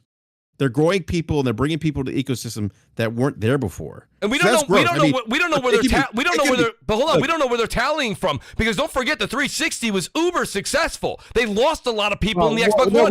We know where they're tallying. They're tallying from the Xbox One, which was terrible. Right. Yeah. Right. So but they're growing more. These are people that might have been there for the 360 that they lost. Some are coming back. I get that. But I'm not going to sit here and light a candle. That's not that big of a deal. This is a lot of just, that's a big deal. That's a big deal. That's a big deal for the company. If you like it and you think so, that's fine. I think it's a big deal for the company. It's a big deal for them, but it's not a big deal in comparison to PlayStation. But for them within their ecosystem, yes. Like the industry is big enough at this point where all three of the platforms can be successful, and for them, they look at that as like we're selling more. They've said that multiple times. We're selling more Xbox Series consoles than we've ever sold Xboxes before. They look, even though they're still in third place, they still look at it as we're eating, so we're successful. Even though we're not it does, beating Nintendo and Sony. It does go to show we're doing what we expected I'll throw a headline out there that Microsoft wouldn't. What would their numbers be, or what would their new engagement be if they didn't have a lower price SKU? I think it would be called, in quotes, holy shit. Because to be honest with you, I think they'd be doing horrible if they didn't have the S. I would probably that's probably I why would probably they be have, agreeing with that. Yeah, that's why they created. Well, the they S, have though. both of them. I mean, they That's knew why they have both. Yeah, I mean, when you're in last they place, when you're in last place, you got to figure out how to get people back in the fold. Yep. Well, that's Game Pass. Yeah. Well, no, that's also Game Pass. Not everybody is using Game Pass with those S's. Some people still just go with no regular shit, Xbox Zerex, man. Live. I've been saying that too. Some people just say That's I the want to thing, just go with Xbox Live. Xbox Live has a shitload of subscribers, but everybody always thinks about. But you got to Game remember Pass. what Phil said before the generation started. We don't care if you buy our console. You can play our games anywhere. So they've never put an emphasis on the console. And don't get me wrong, Brap, I actually think your pitch is right at that last sentiment you said. I really get behind. I agree with you. But like, they didn't care about the hardware. Now they're caring about the hardware. This goes back to what Eric was saying too. They're all over the place. And it's like, to me personally, I think the S, if someone said to me, should I buy an S? Just off the cuff, okay? I would say no. I would say don't. I said, if you want to get just play your games on your Xbox One X then. I understand it has a better CPU. I get it. I know what the perks are. I got that. But here we are entering really what we'll call in 2023 the beginning of this generation. You're also assuming someone actually has the Xbox One X. So it really kind of depends on the person. It depends on the person. But they might have a tablet. They might have a phone. They may have the ways that Phil's been saying we can play their games. We can play their games without console. Hey, listen. Oh, no, if someone is playing, I agree with you there, Bomber. Xbox through the phone, and they say, "Should I buy a Series S?" You gonna tell them not stick with the phone? I'm gonna tell them. I'm gonna say, if somebody says I want an Xbox, and a few people that work with me in my office, they've said I want to go get an Xbox. I said go get a Series X. I said do not waste your time with the S. You're wasting your time, and within a year or two, you're really gonna see that machine struggle. And I think within a year or two they're going to stop selling S. Well, there you go. Because they're going to have a new Xbox. They're going to be marketing, and their new S will be the X. Let me explain why I have both. I got a big PC. You already know that. I can run anything. Absolutely. But I got the S for my bedroom when I don't feel like sitting on the couch, and I can sit in my recliner and play for the 1080p TV. But I got my X in the front room when I want to play with all my glory on my 70-inch 4K with all the bells and whistles, so I can see people in that situation. Well, I just got a 1080p TV, so the S is fine for it. You can still play all your games. Addressable markets. Great point. Yeah, and that's how I do it. When I want to go crazy, I'll go to my PC. We have different types of cell phones. Ryan. Thank you, Slomo. I appreciate it. Guys, I'm going to wrap up right here. We got different types of cell phones, but yet everywhere I go, I see people with an iPhone 13 or 14, and those are $1,100. Fuck Apple, Android. Okay. Or an Android that costs the same. Whatever. Yeah, I was gonna say, they're all $1,100. They're all over $800. So yes, there's a different market. But what Brap's saying with the different market phones, that was a great reason 5 years ago when people were still rocking a Nokia. The thing is now everyone's rocking basically an $800 phone in their pocket, whether you're Android or iOS. That's up to you guys. And that's the thing. Respectfully, I would never tell somebody to go get an Xbox until Microsoft get back to their philosophy, how they started the Xbox One. The way how they are now, I would tell people, you want to play them Xbox games, go invest into a PC. Go get a PC. Yeah, get a PC. Honestly, absolutely, I gotta be honest with you. The reason I'm leaving, but hey, yeah. No, Slomo, you're 1,000% right. And Brap, this will be music to Brap's ears. The main reason, because I was talking to shout out to Delirium Blades and Brap, and we were having a conversation. They're like, Mooch, why do you want to do this 4090 build? And I'm like, the reason I want to do it is because that's basically where I'm going to be. I'm going to have PlayStation 5, and I'll be playing Xbox on the PC. And I even had people tell me, Mooch, and we said it tonight, Sir X-Man said it, if you really want to enjoy Starfield, the mods and everything that's going to be available on the PC, probably going to be the better experience. I want a mod for the ship for the last Starfighter. That's what I want. Well, there you go. No, Slumbo, go ahead and do an outro, buddy. Thanks for being here, and I apologize for. I'm going to do outros in a second for everybody, but if you got to go, Slumbo, please let everybody know where they can find you. You can find me at Slumbo Backslap on everything. I don't know how long Twitter gonna be around, but Slumbo Backslap God. there. It'll be around before we're TikTok. dead. It ain't going nowhere, bro. It ain't going nowhere. I'm hoping that. We'll see what happens. Ain't going nowhere. You guys have a good one. Had a great time as usual. As usual, the best place to play your games is PC because you can play everything there. That's PlayStation games. That's Xbox games. That's Nintendo games. Even better too. Sorry, I'm out now. That was He's right, though. He's right. Yo, awesome. Thank you, Slomo. Appreciate you being here.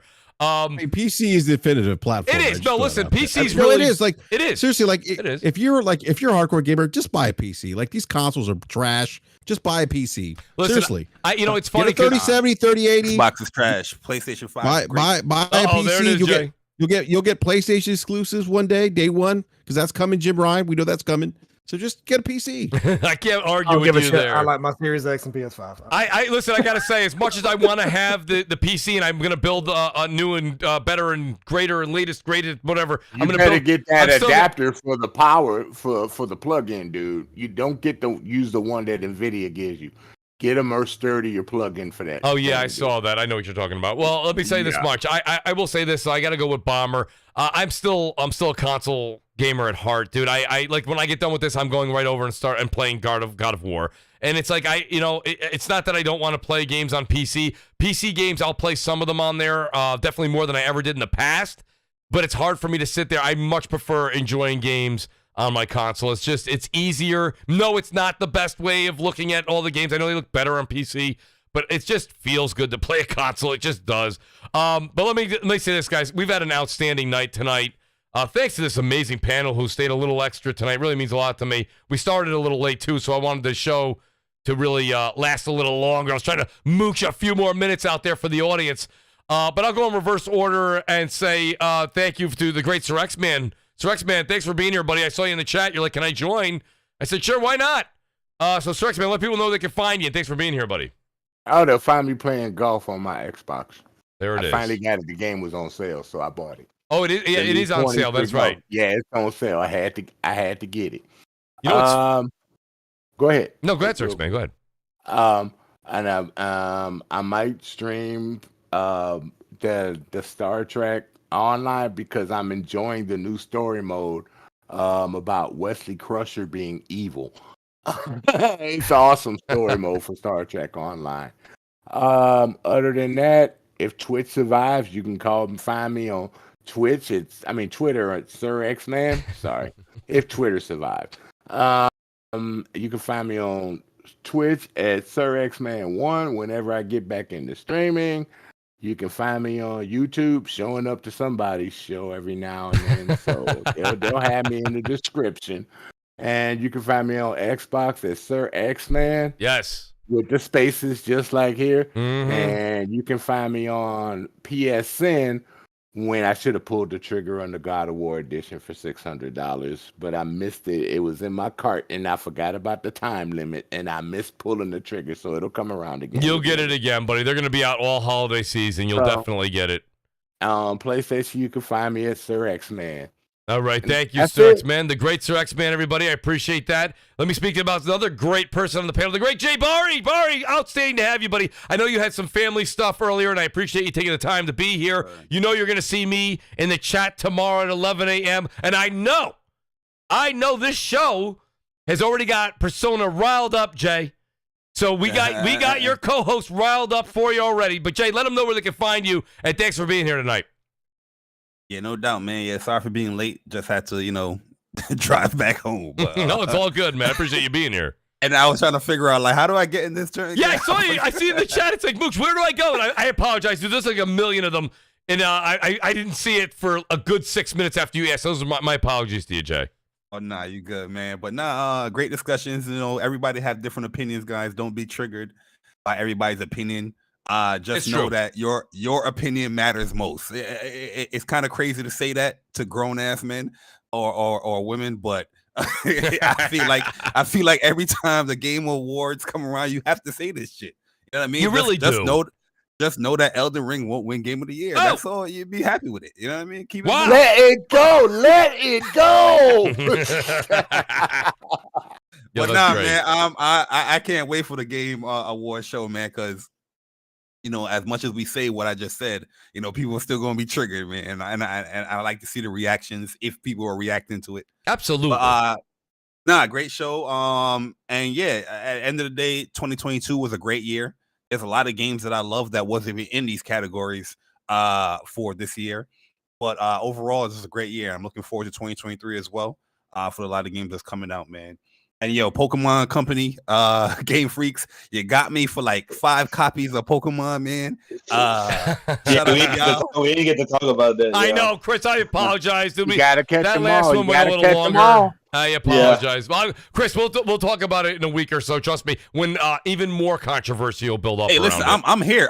We can go right into it after my outro. Go right because I play Pokemon for like 5 hours. Yeah. Still, Pokemon is still Pokemon, but it's rough, man. It's rough, man. But yeah. Well, Chris, go ahead, Chris. No, real quick. I'm not gonna take long at all, but it's definitely no excuse. You got a company whose parent company is worth $115 billion, right? Which is the Pokemon company. There's no excuse why this game doesn't have shit like voice acting, right? I like this is not like Trails of Cold Steel, which is way more niche and has way less money, has shit like that. But it's not just that. Like the frame rates is rough, the animations, the textures. Oh my god, the textures is even for a Switch game, because you have games like Xenoblade Chronicles 3, right? That came out that literally came. Yeah, Monster Hunter Rise that literally came out this year that look and run a lot better than what we're seeing here, and even what Xenoblade Chronicles 3, and open world.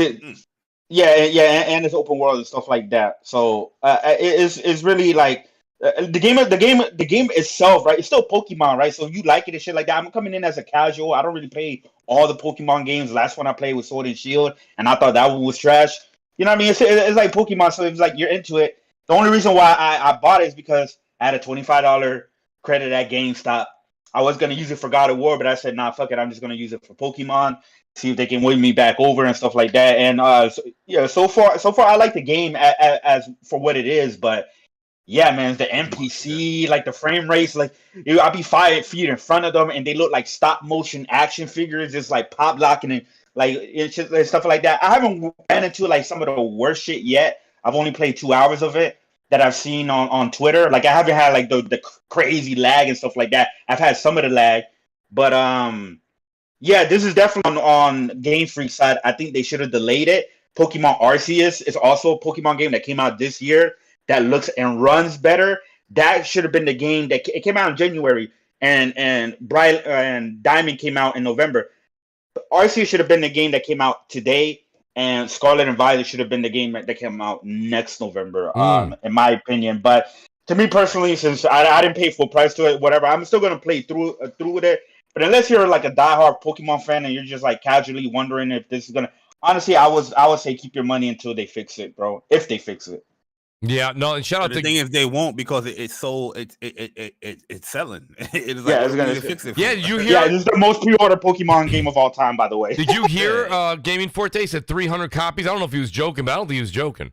No, I don't think he's joking, man. I don't think he's joking at all. Shit, and he ain't joking. I bought 5 copies, one for myself, because I even told Chris I wasn't gonna get it. I ended up getting it because my nieces and nephews, their report cards came. I was like, y'all guys did good, and I was like, I got into my own FOMO of buying them the game. I was like, you know what, fuck it, man, I'm gonna buy it. Yo, Jay, and I'm over here playing it during work, and I'm just like, damn. You still want to battle though, J Bar? You still want to battle?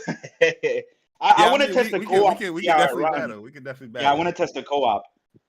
So wait, so let me ask you, Chris, is the performance ruining the game for you? Is it not playable, or you're still gonna enjoy it? It's glaring. It's definitely there and stuff like that. I mean, I'm sure I'll probably still play through it and still find some enjoyment out of the addictiveness of what Pokemon is, capturing, raising them up and evolving them and getting new moves, and you have the competitive plays and shit like that. So I'm pretty sure I'm definitely gonna find some enjoyment out of it. But the issues are present enough to it's like is there you like there's like even the most diehard Pokemon fans are like, yeah. So and I'm glad they're being called out for it, because this type of performance issues is bad to the point where like it needs to be called out. Frame rate dips here and there and stuff like that. Like, I don't get why people like will be like, oh, this game have frame rate dips. Is why are they giving this Nintendo game a high rated game, or with these issues and stuff like that. Usually those issues are exaggerated and they aren't as bad as what people say. But the with Pokemon is like, there's no excuse when we have other open world games that are bigger, like Xenoblade 3, that looks way better, way more detailed, and runs better. It doesn't run perfect, but it runs better. So yeah, no, I like the fact that they apply all of the Pokemon games into this game, though. They have the quick battles like they had in Let's Go Pikachu. The type of stealth like they had in like Arceus. Jay, let me ask you and Chris a quick question here, because this is a novice question. This is a question that used to get asked like 4 years ago. Are you guys playing this docked or handheld? I was playing handheld earlier today. In handheld. I'm playing it dock. I'm hearing that strange. This is why this is a optimization issue, right? I'm hearing that it runs a little bit better in handheld when it actually is supposed to be the opposite. Even running this game on PC without mods, it runs poorly. So that's even with better hardware, it still runs like so. This is definitely an optimization issue. But Mooch, if you look at your DMs, I'm looking right now. You can see Xenoblade 3 in comparison. Xenoblade 3 came out 4 months ago on the same hardware. Look at the difference of that. Yeah. It's definitely the developers' fault this time around. You know, honestly, I'm sure you've already done it, but you really should share that tweet, Chris, out to show people that, yes, I think, listen, so shout out to Game with Persona says he's playing even docked. That's terrible. He's playing docked. I got to say, the one thing is, though, Game with Persona made a comment up a few mentions above, and he said it's really time for Switch hardware to be renewed. So, I mean, even with those stills, Chris, left and right that you just showed me, I mean, this is a this I agree with that. This has now become right. Before we used to say it, and then we would move on. Now this is a glaring issue, and now people are really pressing Nintendo. You think we're going to see a new Switch in 23 or 24? Yeah, I'm still going with 2020. We were always going to get a new. Like Nintendo's always going to release new hardware, right? Right. We just hope that there's nothing where they go. But the new director, he plays it safer, so it's going to be like an iteration of the Switch. And yeah, no, the Switch is definitely is definitely outdated and stuff like that. And we've seen other games this year where it's maxing the Switch out. Like even with like Bayonetta 3, like Bayonetta 3 is trying to get the Switch to punch above its weight, and therefore it's not running stable. The thing with Pokemon, right? Pokemon is definitely not maxing out the Switch, and it's running bad. It looks worse than other games, and it's running bad than other games. It's much more slow paced too. It's not like it's a fast paced game. Yeah. So you know what I mean? Yeah. So in this particular case, this is way more of the hardware side, which were in the case with Bayonetta 3. Way more on the developer and Game Freak. Because they wanted to get out before the holidays. Japanese executives are usually, then that work culture is usually way more stubborn with these things or whatever, right? So like what Pokemon is definitely a Game Freak optimization issues, but you have other examples where like Bayonetta 3 where that is limited. That was limited by the hardware mainly in that game than anything else, and Pokemon is the opposite. So yeah, no, great point, Chris, and I'm glad we brought it up. I apologize we didn't actually have more time to fit it into the show. Y'all want to talk about Game Pass every goddamn week, Mooch.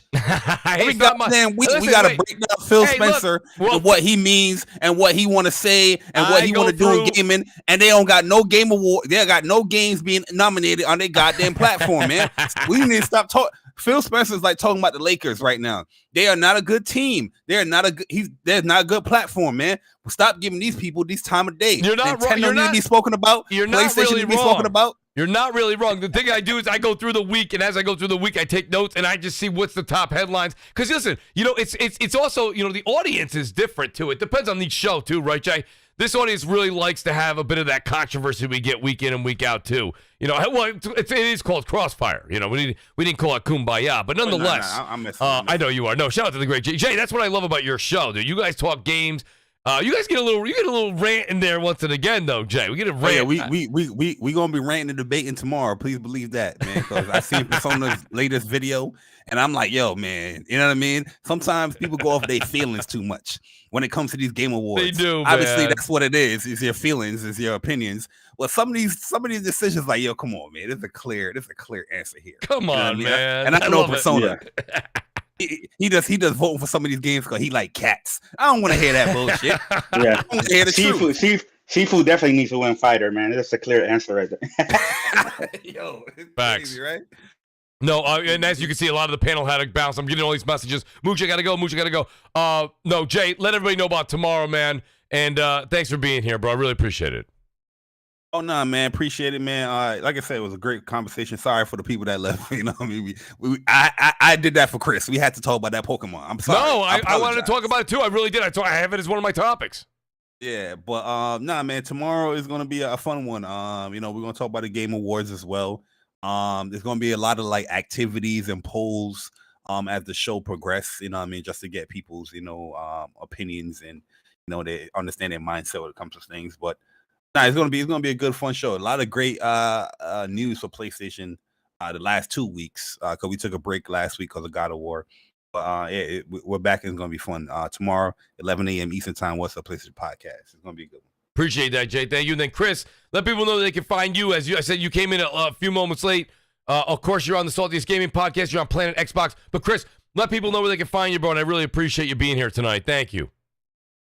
You can find me on Twitter. You can also find me in Vanaheim, searching out berserkers and the little Nehogs, fucking babies and shit like that.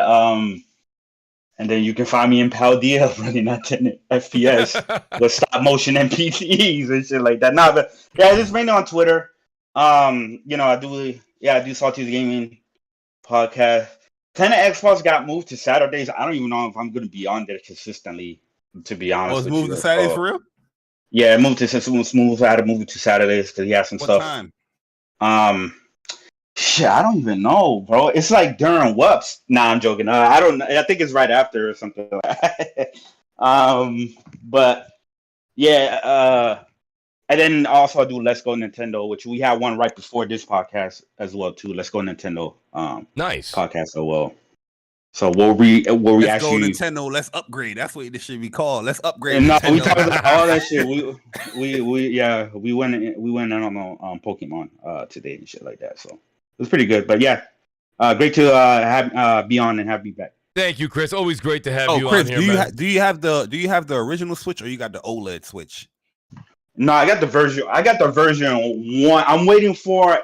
I've been holding off on getting an OLED because I'm waiting for Tears of the Kingdom version because they're gonna do a one for that. So I've been holding off for that. Oh, okay, yeah. Cause I played it. I was playing on the OLED handheld. It looks. You know what? Let me shut up. We'll talk about that afterwards. We'll talk about it afterwards when we get all that. It's not running good. Shout out to Game of Persona. He says, great show. Persona, thank you, man. Appreciate that. Really, really do. Guys, all in the chat that stayed with us, because I said we got an extra topic, and I saw a bunch of people came back. I appreciate that. Real quick, let me shout out the people that had to leave early. Shout out to the great Eric Jackson. Guys, go over and check him out. He's ECJAXSON,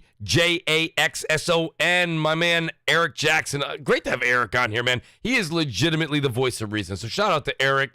And also the great Slow-Mo Backslap. You guys can go find him at Slow-Mo Backslap on Twitter, also over on YouTube. And he does DPS podcast with the Great Gaming Forte every single Thursday night at 9 o'clock. And then there was the HR Bomber. Shout out, that's HR Bomber. Is exactly how it's spelled. Go over and find him on Twitter. The Great Basement Radio Arcade Podcast, Brap. That's Brap_podcast. You can find him there, or Brap Podcast over on YouTube. And Xbot448 will be returning next week. The great Xbot448 who had to work this week, he will be back. And as we go through, we'll also say, shout out to the great Crap Gamer. Go over and check him out, Crap Gamer Reviews. Guys, that being said, enjoy your Friday night. We will see you guys. Actually, I don't believe we're going to be coming back on next Friday. It's a holiday, so day after Thanksgiving. Mooch is still going to be digesting. It's a lot of laps around the block to work that turkey off. So I'm not sure. I'll let you guys know middle of next week, but I think we're going to enjoy the holiday weekend next weekend. You Italian, bro. You know you're going to enjoy that holiday. You man. know I'm going to do You seconds, thirds, and fourths, Jay. I don't cheat that at all. So that's the truth, guys. Enjoy your holiday next week if I don't see you, but I will be possibly putting a video out to hold out the spot. So that being said, we'll see you guys soon. Please hit the like button on the way out. Hit the subscribe button, and we will see you guys soon. Enjoy the gaming weekend. Peace. Later, Gator. No,